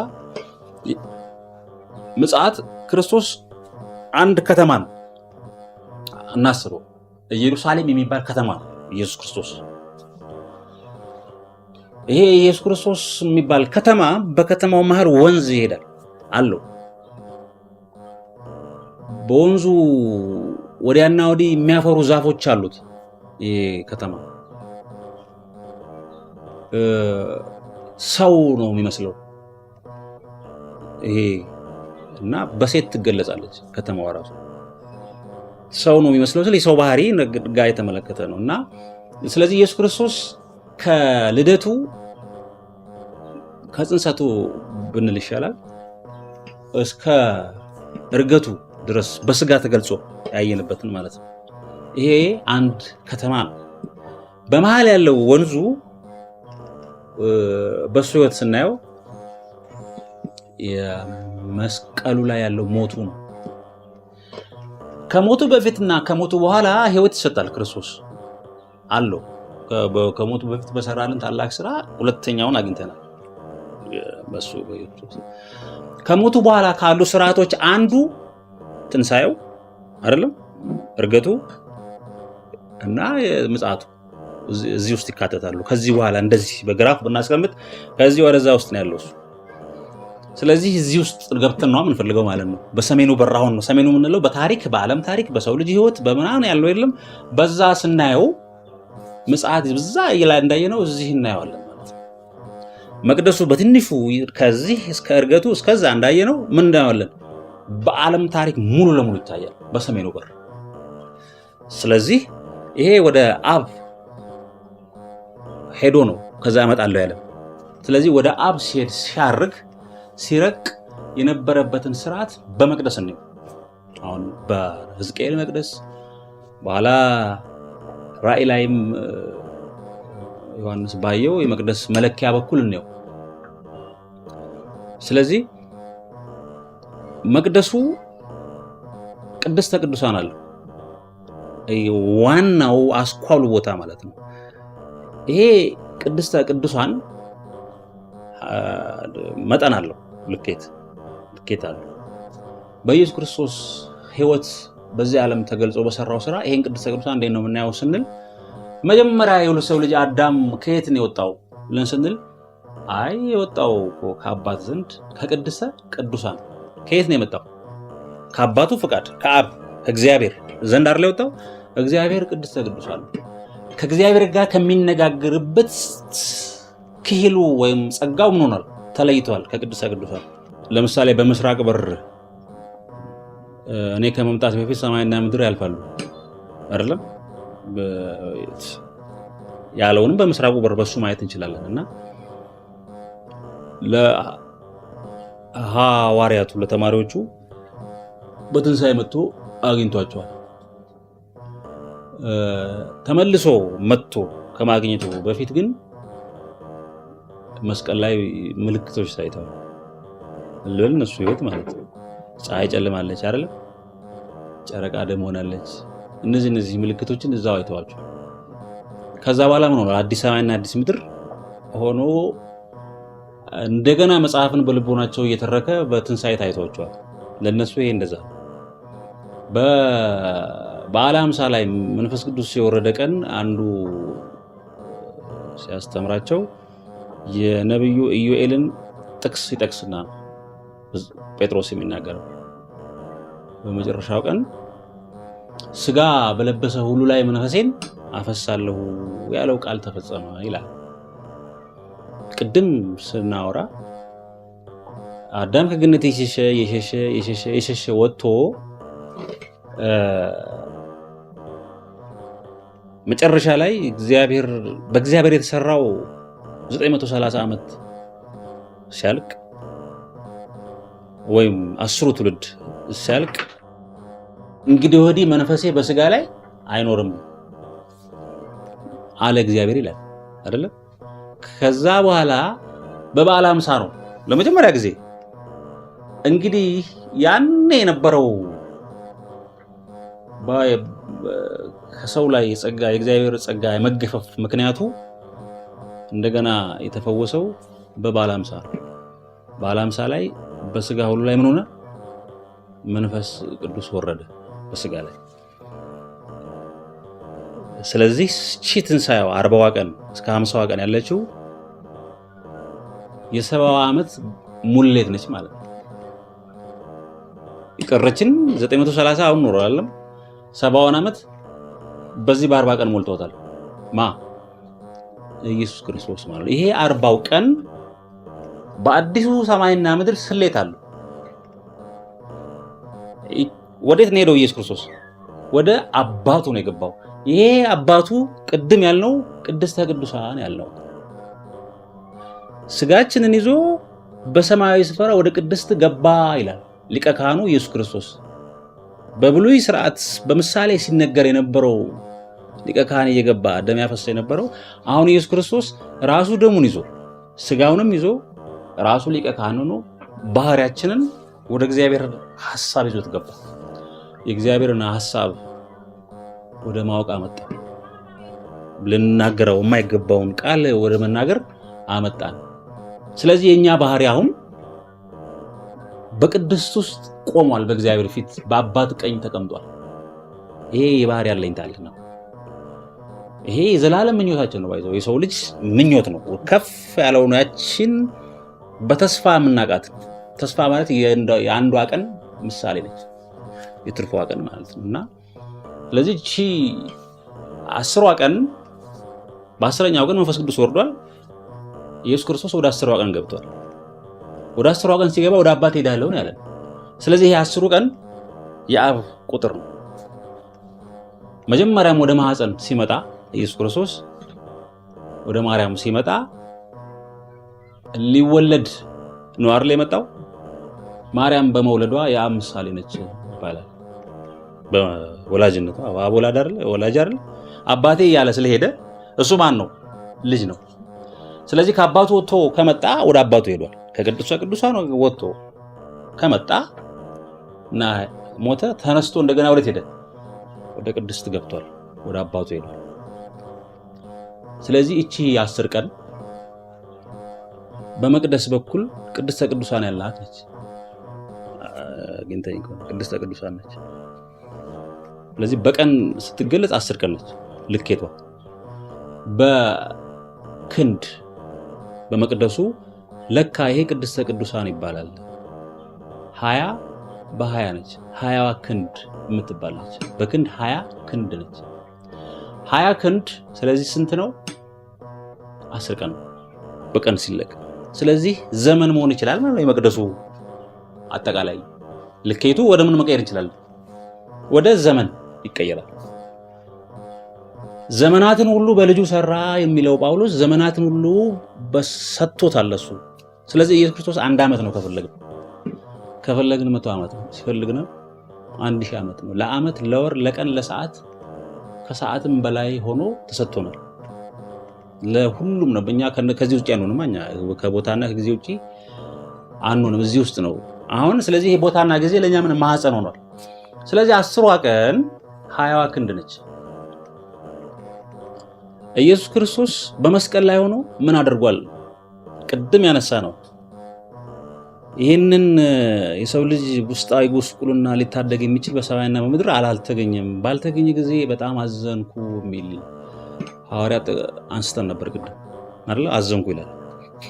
ነገር ግን አታልቅስ አትዘን ይለዋል ሌላ ድምፅ። የታረደው በግ ይሄንን ማህተም ሊፈታ ምን ሆኗል? ተችሎታል አለ አይደል? ማህተሙን የት ላይ ፈታው? የታረደ ስለሚል ያው መስቀል ላይ ማለት ነው። መስቀል ላይ የታዩት ምልክቶች ማህተሞችን ሊቀይር የሚችል አንድ የሰው ልጅ ባህሪ የለበሰ ልዩ ህልውና ታይቷል መስቀል ላይ። እሱ እኮ ችሎታል አለ። እንዴት ቀየራቸው ማህተሞች? አይ ለምሳሌ ቀን ነበር ማታ ሆኗል፣ ጨልሟል አይደለም? እኔ አሁን ይሄን ልቀይር አልችልም። ሰው ይሄን ሊቀይረው አልቻለም።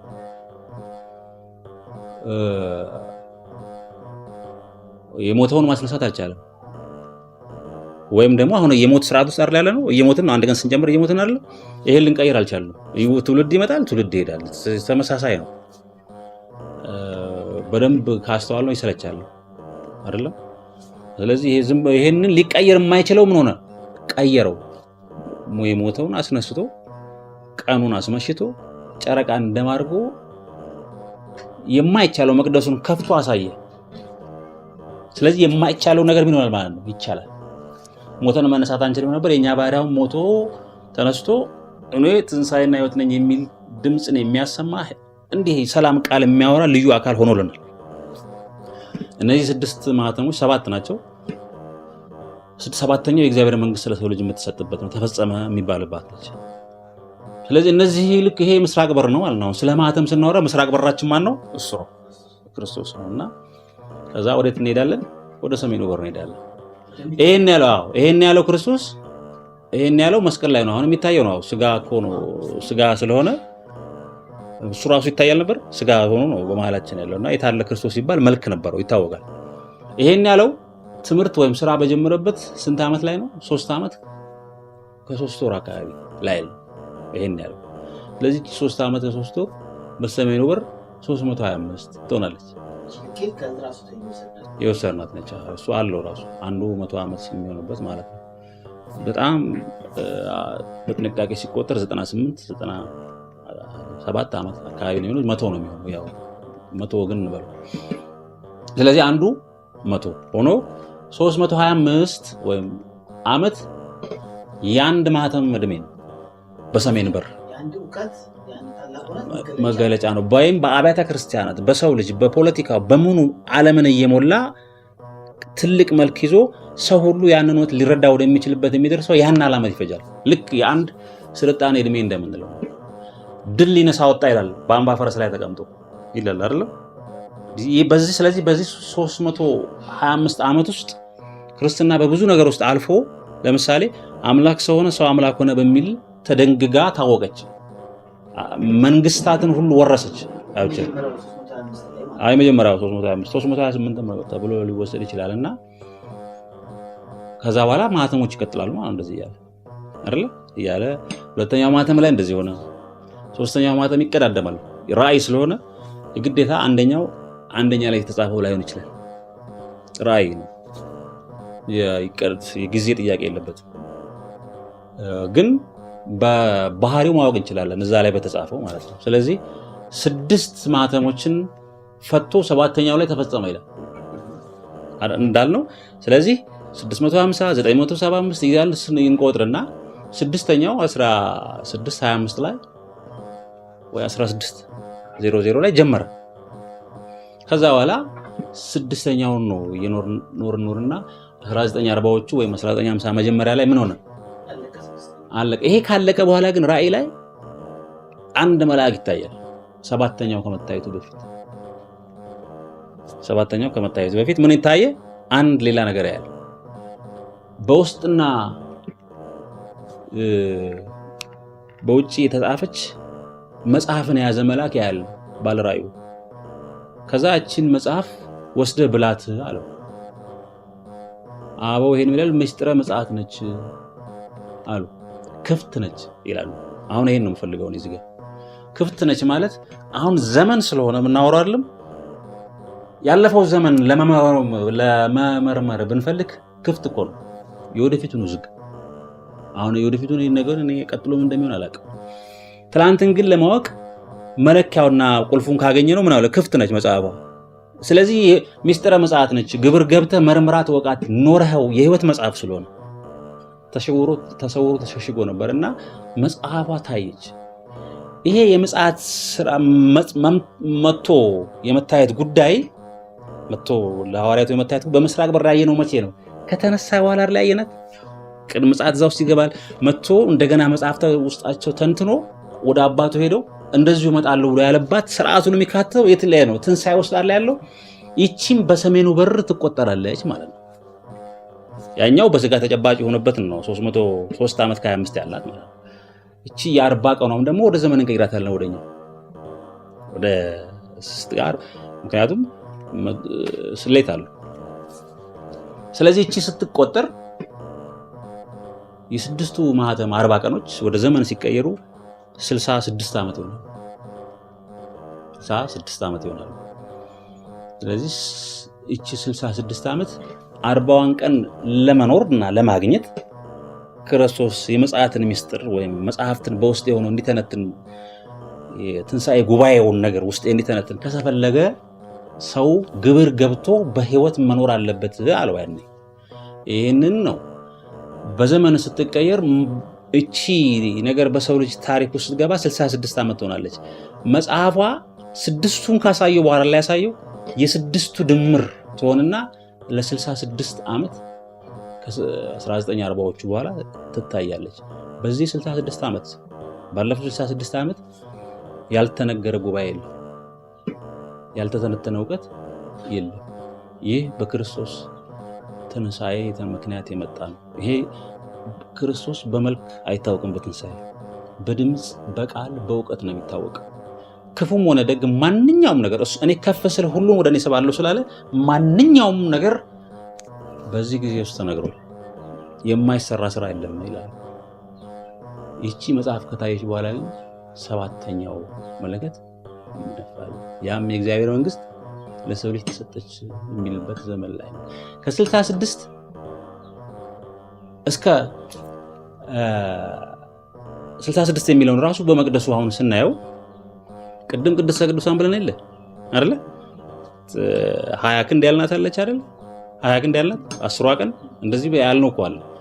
10ዋን ቀን ደግሞ በስድስቱ ማህተም እናያት አይደለ? በስድስቱ ማህተም 10 ቀኖች ሲደማመር 16 ዓመት ከ4 ወር 5 ወር ይሆናል። እቺ 16 ዓመት ነች የምትሆነው በስድስት ማህተም። ስለ ማህተም ስናወራ ወይም ስለ እግዚአብሔር ስናወራ ጊዜውን ከክርስቶስ ልደት ወደዚህ ብቻ አይደለም የምንቆጥረው። ከክርስቶስ ወደ ኋላ መቁጠር እንችላለን። ወደፊትም ወደ ኋላ ነው። ወይ መቅደሱ በፊት ለፊትም በውስጥም መልክ አለው ይታወቃል። አሁን ይሄ ቤት ከውስጥም መልክ አለው ከውጭም። ይሄ አሁን አዲስ ኪዳን የውስጡ ነው፣ ያኛው የውጭ ነው። ስለዚህ በኋለኛውም ከክርስቶስ እስኪመጣ ድረስ ምን ሆኗል? ማህተሞች ነበሩ። በነቢያት በትንቢት በተስፋ ሆኖ እንጂ በህልውና አልተከናወኑም እንጂ እንደዚህ ያሉ በታሪክ አንጓ ዘመን ላይ እየተገለጹ ለዛ ነገር ለክርስቶስ መወለድ ለክርስቶስ መምጣት በስጋ መምጣት የተዘጋጁ የስጋ ሰዎች ነበሩ። እንደዛ ይገለጻል። በኋላ ያቺ ሴት ማን ሆነች? ማርያም አይደለች የሆነችው አይደለ? ስለዚህ ቅድም ባልነው መቶ አንድ ምን ነው አላለም? 16ቱንም እኮ እንደዛ ማድረግ እንችላለን አይደለ? 16ቱ አንዱ 100 ከሆነ 1600 ነው የሚሆነው አይደለ? ይሄ 16 ዓመት በማርያም ካየነው ለጊዜ አሁን መውለድን ልንወስድ አይደለ? የስድስቱ ማህተም ቅድም በብሉይ ኪዳን ስንመጣም እንደዚሁ ትሆናለች ማለት 10ዋ ቀን ነች እሷ አይደል? ሄዶ ሰው 6ቱ ማተም ሲያልቅ ምን ትሆናለች? እሷ ጋር ለሚሆነው እሷ በስጋ ቅድስተ ቅዱሳን ነች። በስጋ ነው የምትወልደው። በሌላ አባባል 16.4 የምንላት እድሜ እሱ ስትወልደው የነበራት እድሜ። እቺ 10 ቀን ያልናት የአብ ቁጥር ነች አይደል? 10 ቀን። ስለዚህ ማርያም የአብ ምሳሌነቷን በዚህ ነው የምናውቀው። ይሄንን የምናረጋግጠው እንደዚህ ከሆነ እሷ ቅድስተ ቅዱሳን ነች። በእድሜ ሲገለጽ ቅድስተ ቅዱሳን አሁን በቀን የነበረውን የ6ቱ ማተም ድምር ስለሆነች በ10 ትሆናለች። እሷ 16.4 ነው የምትወሩ። አሁን ይሄ የቅድስተ ቅዱሳን ቁጥር ነው ማለት ነው። የእሷ እድሜ ነው። ከዛ በኋላ ከቅድስተ ቅዱሳን ነው ክርስቶስ የተወለደው የመጣው አይደለም። ስለዚህ ከ20 ክንድ ቀጥሎ ማን እናገኛለን ነው ልኬቱ ማን አለ? 40 ክንድ ይመጣል። 40 ክንድ ያለ ስጋ በትትና ብቻ ሲኖር ኢየሱስ ክርስቶስ 40 ክንድ 33 ዓመት ይሆናል አይደል? 20 ክንድ 16 ዓመት ከሆነ 40 ክንድ ስንት ነው? 33 ይሆናል አይደል? ስለዚህ ልክ ነው፣ የክርስቶስ እድሜ ነው 20 ክንድ 16 ዓመት የማርያም እድሜ ነው ማለት ነው። ይሄ በስጋ ነው። አሁን ከቅድስተ ቅዱሳን በስጋ ወጣ፣ በስጋ ኖረ፣ ከዛ 33 ዓመት ኖሮ ሞተ። ከተነሳ በኋላ ወዴት ነው ፊቱን ያዞረው ክርስቶስ? ወደ አባቱ ነው ሄደው። ወዴት ነው ያዞረው? በመቅደሱ ስናወራው በሌላ አባባል ወደ ቅድስተ ቅዱሳን ነው ያዞረው አይደል? ወደ ዋናው 16 ማለት ወደ 10ዋ ቀን ነው ሄደው እኮ። ያልሞተው ክርስቶስ ከፊቱ ምን አለ? ሞት አለ። የሞተው ግን ማን ነው? ሞቶ የተነሳው ግን ከፊቱ ቅድስተ ቅዱሳን ነው፣ አይሞትም። እንደውም ከዚህ ጋር በተያያዘ ዮሐንስን ከተነሳ በኋላ ጠራው። ጴጥሮስ ቅር አለው። ከተነሳ በኋላ በመጠራቱ አንዳንድ ተማሪዎች የሐዋርያት ቅር አላቸው ይላል። አይሞትም የሚል ነገር ወጣ። ያልተነሳው ክርስቶስ ከጠራህ ጠሪህ ከፊት ስለሚሄድ የሚሞተው ክርስቶስ ከጠራህ ትሞታለህ ማለት ነው። የተነሳው ክርስቶስ እንደገና ስለጠራው ከዛ በኋላ አይሞትም። ከዛ በኋላ ዮሐንስም ከፊቱ ሞት የለም። ከዛ በኋላ ከነሱ ስለዚህ የተነሳውን ክርስቶስ የሚያምን ሰው ሞታለሁ ብሎ ሊፈራ አይችልም። የሚሞት ይነሳል። ከፊቱ ምን አለ? ከፍታ ነው ያለው። ስለዚህ ክርስቶስ ወደ የት ሄደ? ተነስቶ ወደ ቅድስተ ቅዱሳን አመረከተ ማለት በ40 ክንድ ውስጥ ሆኖ ተመልሶ ወዴት ሄዷል? ወደ አባቱ ሄዷል። እቺ 40 ቀን በዘመን ስለካት 10 ቀን 16 ዓመት 40 ቀን 66 ይሆናል። አሁን ሲነሳ በሰማይና እንደ ከመስቀል በፊት እንደነበረው ጊዜ ስላልሆነ ምን ሆኗል? በስጋና በነፍስ ስልጣን ተሰጥቶኛል ስለሚል ሱባኤውን ሙሉ ይኖረዋልና እቺ የምጽአት ጉባኤ ሁሉ ነገር የተገለጸባት 40 ቀን በዘመን ስትገለጽ በመቅደስ ውስጥ የሰው ልጅ በሰሜኑ በር ስንገባ ስንሄድ ቆይተን መግባት መጨረሻ ላይ ነው የምንደርሰው። 40 ክንድና 20 ክንድ ላይ ለምንደርሰው አሁን 40 ክንድ ጨርሰን መሸጋገሪያ ያለች ወዴት ልንሄድ? ወደ ቅድስተ ቅዱሳን ልንገባ። ወንዱ ልጅ ወደ አባቱ ሊነጠቅ ማለት ነው። በራእይ ላይ የምትታየው አንዲት ሴት በሰማይ ታየች የሚለው ይሄን ዘመን ነው፣ በሰሜኑ በር ማለት ነው። ስለዚህ ሐሰተኛዋ ክርስትና በክርስቶስ ቃል ኪዳን የተነሳ 1941 ላይ በእኛ እስራኤል ተመስርታለች። በእሷ እድሜ ነው። እኛም ፓትሪያርክ የሾምነው በዛ ነው። እስራኤል ዘነፍ ስለሆነ ይሄኛው ቤት ማለት ነው። ስለዚህ ይሄ 66 ዓመት ምንድነው? 40 ቀን ነው። ከ40 ቀን በኋላ መሸጋገሪያ 3 ዓመት ወይ 2 ክንድ አለች። እቺኛዋን ግን ወደ ቅድስተ ቅዱሳን ለመግባት የክርስትና ሕይወት ክህነት ያስፈልጋል ማለት ነው። አሁን ወደ ቅድስተ ቅዱሳን ሰው የሚገባው ካህን ነው አይደል? የሚገባው ቅዱስ እና ይሄ ክህነት ያስፈልጋል። ስለዚህ አሁን ዓለም እዚህ ጋር ቆሟል። ቀጣውን ዘመን ሊመረምር ሊፈትሽ አይችልም። ወደዚህ የሚገቡት የተመረጡ ናቸው። በዘመን ጭምር ነው እንግዲህ ይሄን ምን ነገር በመንፈስ በህይወት ይታወቃል። ዘመኑን አሁን እንደዚህ ስንናገረው ሰው ሊያውቀው ይችላል። ያንን አግኝቶ የመኖርና የማረፍ እንደገና ከፍ የማለትን ነገር ሊያገኙ የሚችሉት እነዚህ የተመረጡ ሰዎች ናቸውና የትንሣኤም ልቦና ነው። ስለዚህ በሌላ አባባል በዓለም ታሪክ 70 ዓመት ሞላናት። 66 ዓለም 70 ዓመት ሞላች። እቺ ለዋን ገባንና ምን ሆነ ያልናት ያጎደልናት ማለት ነው። በተግባርም እኮ ስናየው ከክርስትና ውጭ እንኳን ስናየው ሰው እኮ በሚታየው ተግባር በውጭ ባለው ነገሮች ኦልሞስት ፍጽምና ላይ ደርሷል። ብዙ ነገሮች ሰርቷል አይደል? እቺ 70 ዓመት ብዙ ነገር ነው ያለች። ከ70 ዓመት ደግሞ እንደገና 416ቶች አሉ። እነዚህም ብዙ ነገር አላቸው። አሁን ይሄ በመቅደሱ ነው እንግዲህ። አሁን መለኪያ ተሰጠኝ እንደዚህ ይላል። አሁን ወደ ኢትዮጵያ እንምጣ።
አሁን ወደ ኢትዮጵያ እንመጣለን ማለት ነው። እና ኢትዮጵያ አንዱ ማህተም 325 ዓመት ነው ብለናል። ይሄንን በመቅደስ ስናየው ማህተሙን በመቅደስ ስናየው ክርስቶስ 3 ዓመት ከ3 ወር ያስተማረትን ብቻ አይደለም 3 ዓመት ከ3 ወር ሲያስተምር የተገለጹ የነበሩ የሆኑ ሁነቶች ሁሉ ነው የሚሆኑት።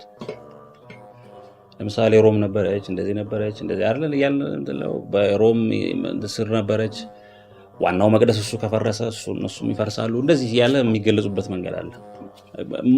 በሱ የሆነው በሙሉ የሆነ እና 328 አንድ ማህተም ነው። እና አሁን ወደ መቅደሱ መተን ስናይ መቅደሱ ዙሪያ ልኬት አለው ጠቅላላ ማለት ነው 500 አንድ ላይ 2000 ክንድ ይሆናል።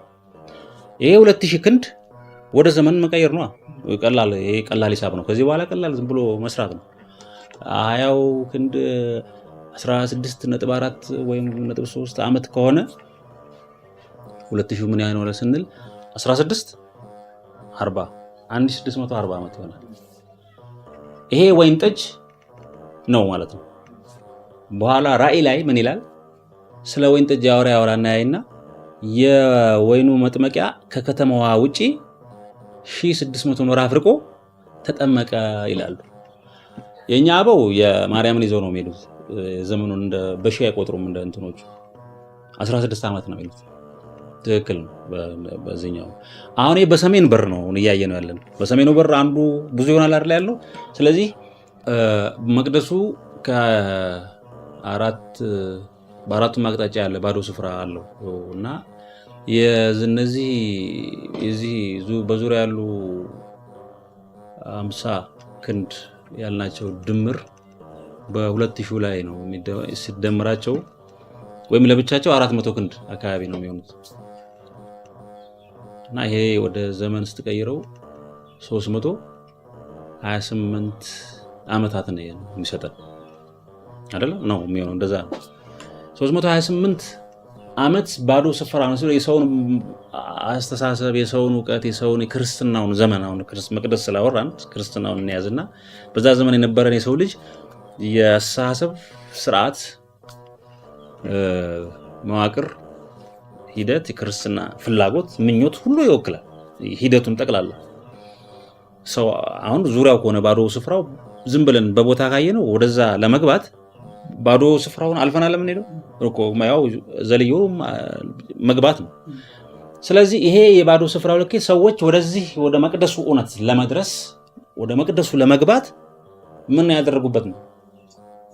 ጉዞ ሲፋጩበት፣ ሲከራከሩ፣ ሲጥሩ፣ ሲፈልጉ ለክርስቲያኖቹ ወደዛ የመድረስ በተለያየ አይነት ያስተምሮ እየተከራከሩ ወደ አምላክ ሰው ሆነ ሰው አምላክ ሆነን በቃል በጽሁፍ በሰነድ ለትምህርት በሚሆን መንገድ እንደዚህ የሰው አእምሮ ሊረዳው በሚችል መንገድ ወደ መረዳት የመጣበት ነው እንበለው ያን ባዶ ስፍራው።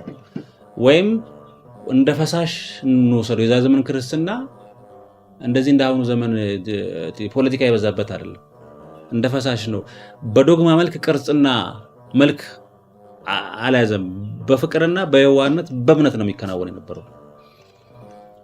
እዛ የመጨረሻው ተከራካሪ ሲመጣ ያንን ለማሸነፍ ለመከና ለመምከር መጀመሪያ ለመምከር ቀጥሎ ካልሆነ ደግሞ ይሄ አስተምሮ ትክክል አይደለም ለማለት ነው ኒቂያ የሚባል ቦታ ላይ ተሰብስቦ የተወሰነው።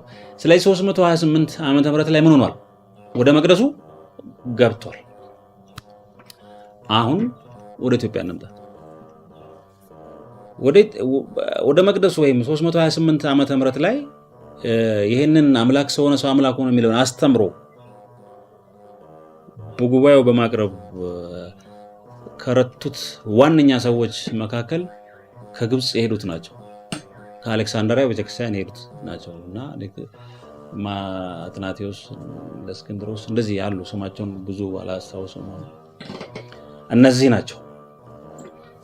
አሁን ኢትዮጵያ በዚህ ዘመን ላይ ታሪክ አለው ራሱ ብዙ ሰው የሚያውቀው ታሪክ ነው። በዚህ ዘመን ላይ 328 ዓመተ ምህረት ላይ ኢትዮጵያ ነገስታት ወደ ግብፅ ሰው ላኩ። ፍሬምናጦስ፣ አባ ሰላማ፣ ከሳቴ ብርሃን እየተባለ የሚጠራ ሰው ላኩ። ምን እንዲባል? ለቤተ ክርስቲያን አገልግሎት ለክርስትና ሃይማኖት የሚያስፈልጉ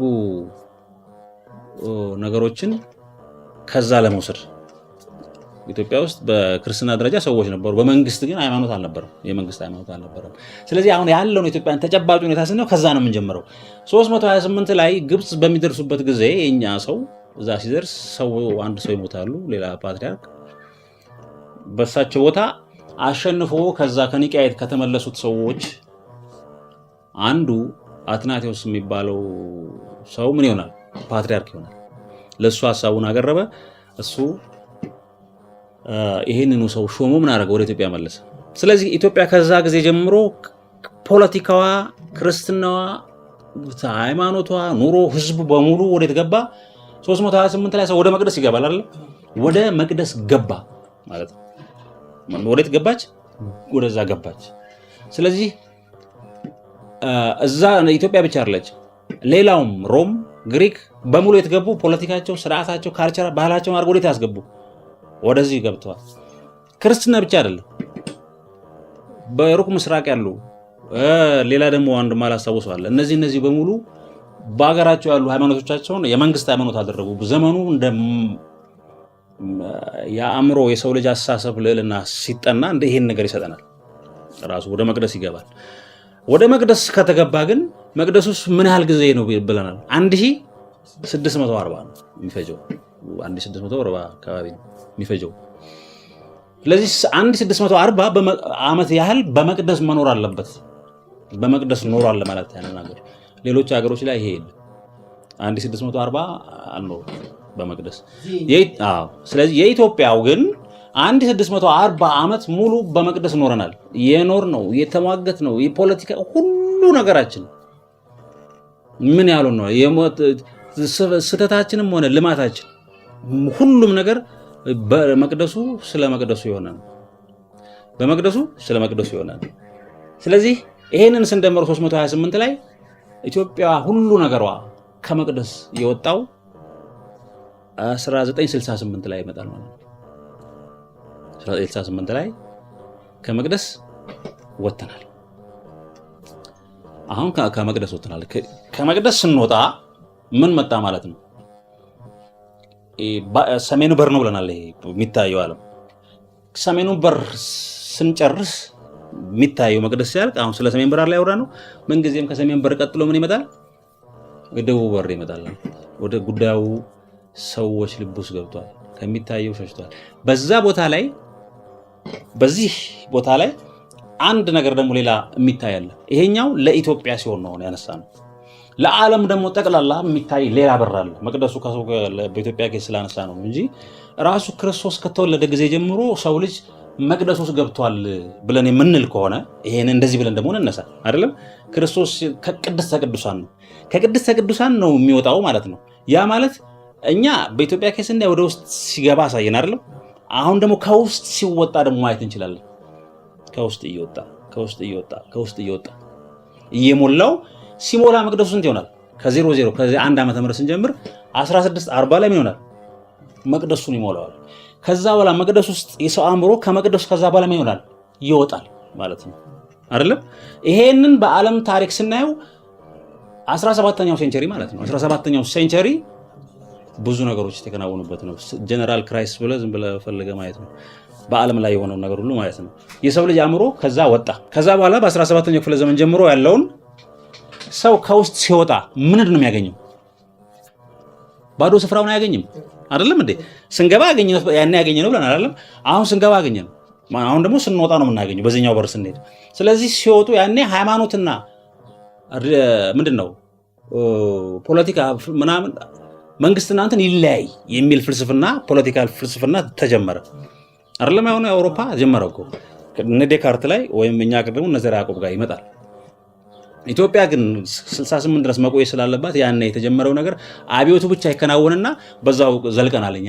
ያኛው ግን ስለዚህ ስንወጣ ስንት ነው ባዶ ስፍራው የሚሆነው?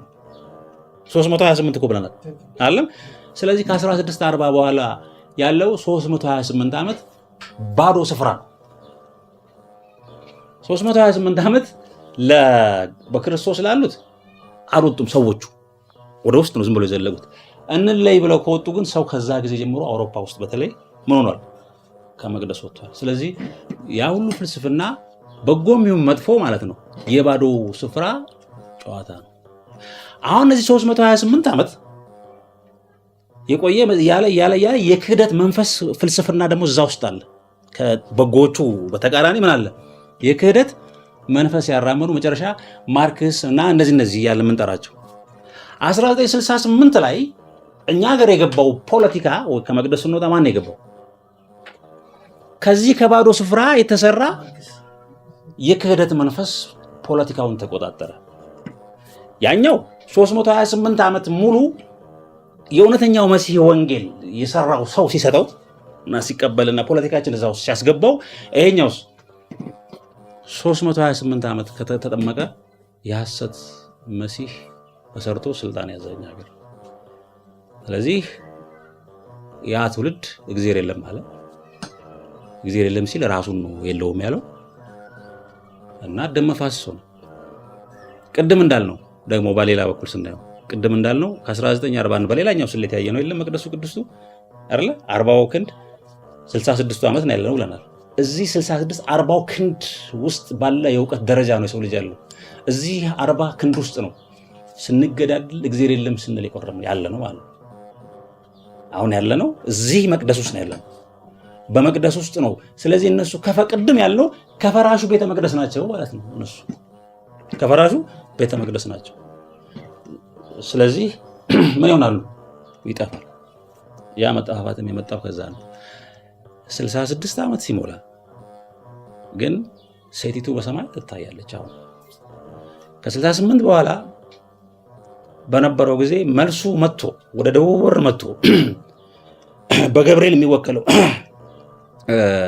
ወንጌል ለዳንኤል እንደመጣለት ማለት ነው 21 ቀን በፋርስ መንግስት ስንዋጋ ቆይተናል። የፋርስ መንግስት አለቃ ሆኖ ማለት ነው። ክህደት መንፈስ ምናምን ተብሎ ለብሷልና ከ33 ዓመት በኋላ የሆነው እናውቃለን። ይሄ ደግሞ ወደ ዘመን ሲቀይር 33 ዓመት ነው የሚሆነው። ስለዚህ ከዛ ጊዜ ጀምሮ አሁን ያለነው ምንድነው? መሸጋገሪያ 70 ዓመት አልቃ ነው። ይህ የመቅደሱ ስርዓት ነው። በሰማይ መቅደሱ ታይቷል። ቀጣዩ ስርዓት የማን ነው? የመንፈስ ቅዱስ ነው። አካላዊ መንፈስ ቅዱስን የሰው ልጅ በባህሪው ሳያውቀው ነው ከገነት የሚወጣው።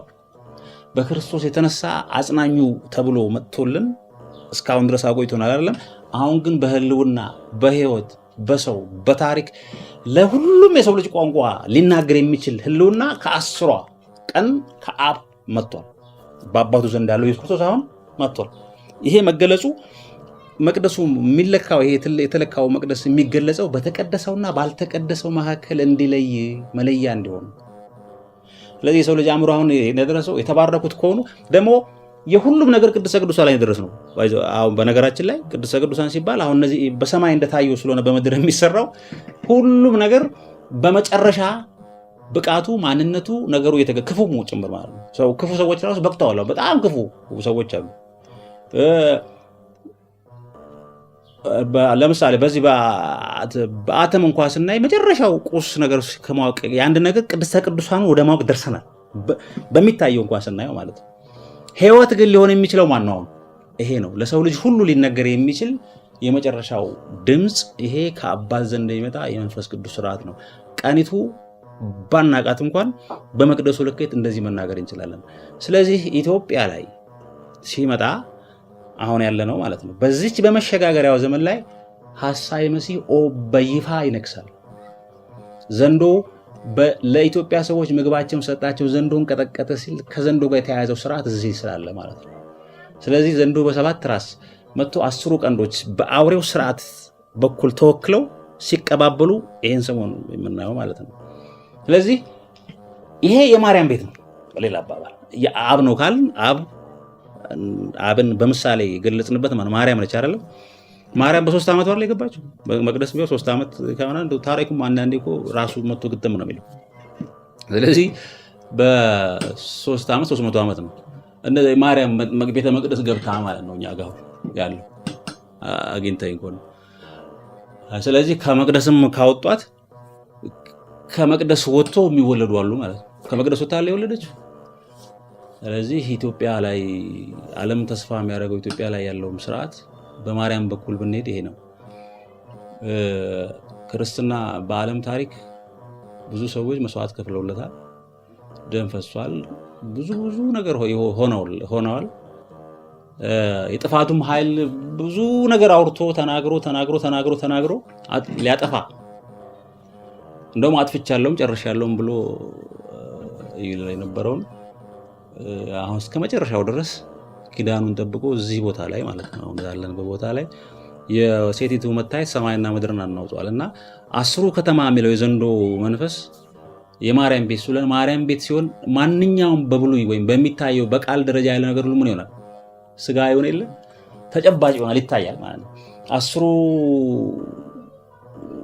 የምንላቸውን የዘንዶን ራሶች ኢትዮጵያ ውስጥ በ10 ግዛት ማየት ከጀመረ ያው 16 ዓመት አልፏል፣ ወደ 20 ዓመት ነው ያለፈውና ነገር ግን ራሳቸው 10 ነገስታትና 7 ራስ እነዚህ ምን ያደረጉት እርቃኑን ያሰሩት የተዋጓት ድል ያርጉታል ጋለሞታዋን ይሄ ከዓለም ተሰብስቦ የመጣውን ማለት ነው። ስለዚህ የኢትዮጵያ ጉዳይ ከዚህ ጋር የተያያዘ ነው እንጂ ሌላ አይደለምና አሁን ድል ያድርግ ወንዱ ልጅ መጥቷል። በቃ ምንም እኔም ላስቀረው አልችልም። ማንም ይበለው ማን እውነቱ ይሄ ነው። አሁን የምናወራው ነገር ማንም ተነስቶ ሊያረጋግጠው አሁን በመባወራ ነው ማለት መቅደሱን ለክቶ ሊያገኘው ይችላል። በደንብ እንደውም እኔ ከምገልጸው በላይ በደንብ ሊያወሩት ይችላሉ ብዙ ሰዎች አሉ። አሁን ግን ዘመን መጣ። ስለዚህ መለኪያውን ሰጠን፣ መለኪያውን አግኝተ ነው እንደውም ለዓለም ሁሉ ሊሰጥ ነው ማለት ነው።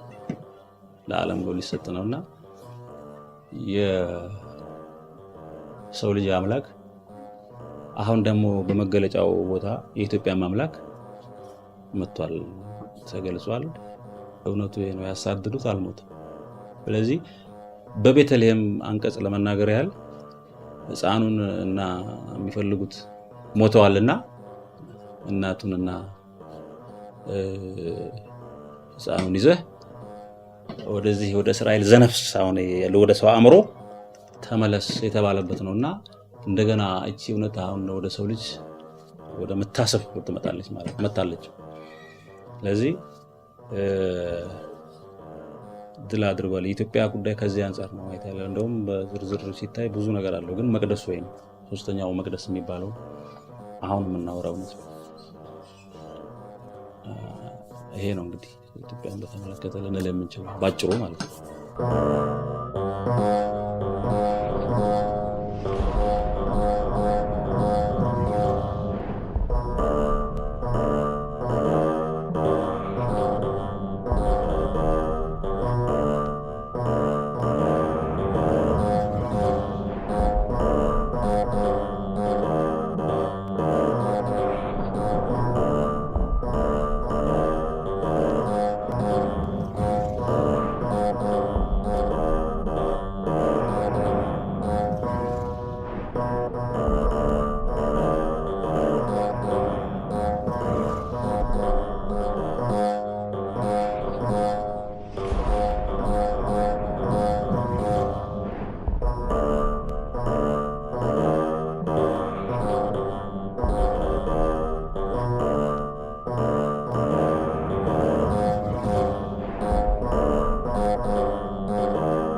ሃሌሉያ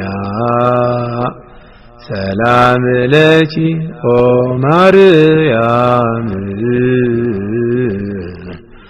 ደብረ መቅደሱ ለእግዚአብሔር ሰላም ለኪ እንተ መልዕልተ ኩሎሙ ቅዱሳን። በስመ አብ ወወልድ ወመንፈስ ቅዱስ አሃዱ አምላክ አሜን። እነሆ የማርያም መንገድ ማምለጫ መዳኛ ለአዳም ዘር በሙሉ የእግዚአብሔር አንድነት ፍቅር የእመቤታችን ቅድስት ድንግል ማርያም አማላጅነት ከሁላችሁ ጋር ይሁን እያልን የማርያም መንገድ የተሰኘ አዲስ መንፈሳዊ ሚዲያ ይዘን ቀርበናል። በዚህ መንፈሳዊ ሚዲያ አብ ወልድ መንፈስ ቅዱስ ያዘጋጁት እምዬ ቅድስት ድንግል ማርያም የባረከችው የሥጋና የነፍስ ምግብ የሆኑ ሐልወተ እግዚአብሔር፣ ትምህርተ ሃይማኖት፣ ክብረ ድንግል ማርያም፣ ዝክረ ቅዱሳን፣ ገድለ ቅዱሳን፣ የኢትዮጵያ ኦርቶዶክስ ተዋሕዶ ቤተ ክርስቲያን ታሪክ፣ ሥርዓተ ቤተ ክርስቲያን፣ የሀገራችን ቅድስት ኢትዮጵያን ታሪክ፣ የኢትዮጵያ ነገሥታትና የጀግኖች አርበኞች ታሪክ እንዲሁም መንፈሳዊ ዘጋቢ ፊልም ያገኙበታል። የማርያም መንገድ ማለት መዳኛ ወይም ማምለጫ ማለት ሲሆን ትውልዱ ስለ ኦርቶዶክስ ተዋሕዶ ቤተ ክርስቲያንና ሀገረ እግዚአብሔር ሀገረ ማርያም ተብላ ስለምትጠራው ቅድስት ኢትዮጵያ ታሪኳንና ማንነቷን እንዲያውቅ አውቆም የራሱን ቅዱስ የሆነ ታሪክ እንዲሰራ ለማስቻል የሚሰራ ኢትዮጵያዊ ቀለም፣ ኢትዮጵያዊ አሻራ ያለው ሚዲያ ነው። በውኑ ኢትዮጵያዊ መልኩን ወይስ ነብር ዥንጉርጉርነቱን ይለውጥ ዘንድ ይችላልን? በዚያን ጊዜ ክፋትን የለመዳችሁ እናንተ ደግሞ በጎ ለማድረግ ትችላላችሁ። ትንቢተ ኤርምያስ ምዕራፍ 13 ከቁጥር 23። ይህንን መንፈሳዊ ሚዲያ ለመደገፍ ሼር፣ ላይክ፣ ሰብስክራይብ ያድርጉ። እናመሰግናለን። እነሆ ከዛሬ ጀምሮ ትውልድ ሁሉ ብፅዕት ይሉኛል። የሉቃስ ወንጌል ምዕራፍ 1 ከቁጥር 48። ሰላም ለኪ እንተ መልዕልተ ኩሎሙ ቅዱሳን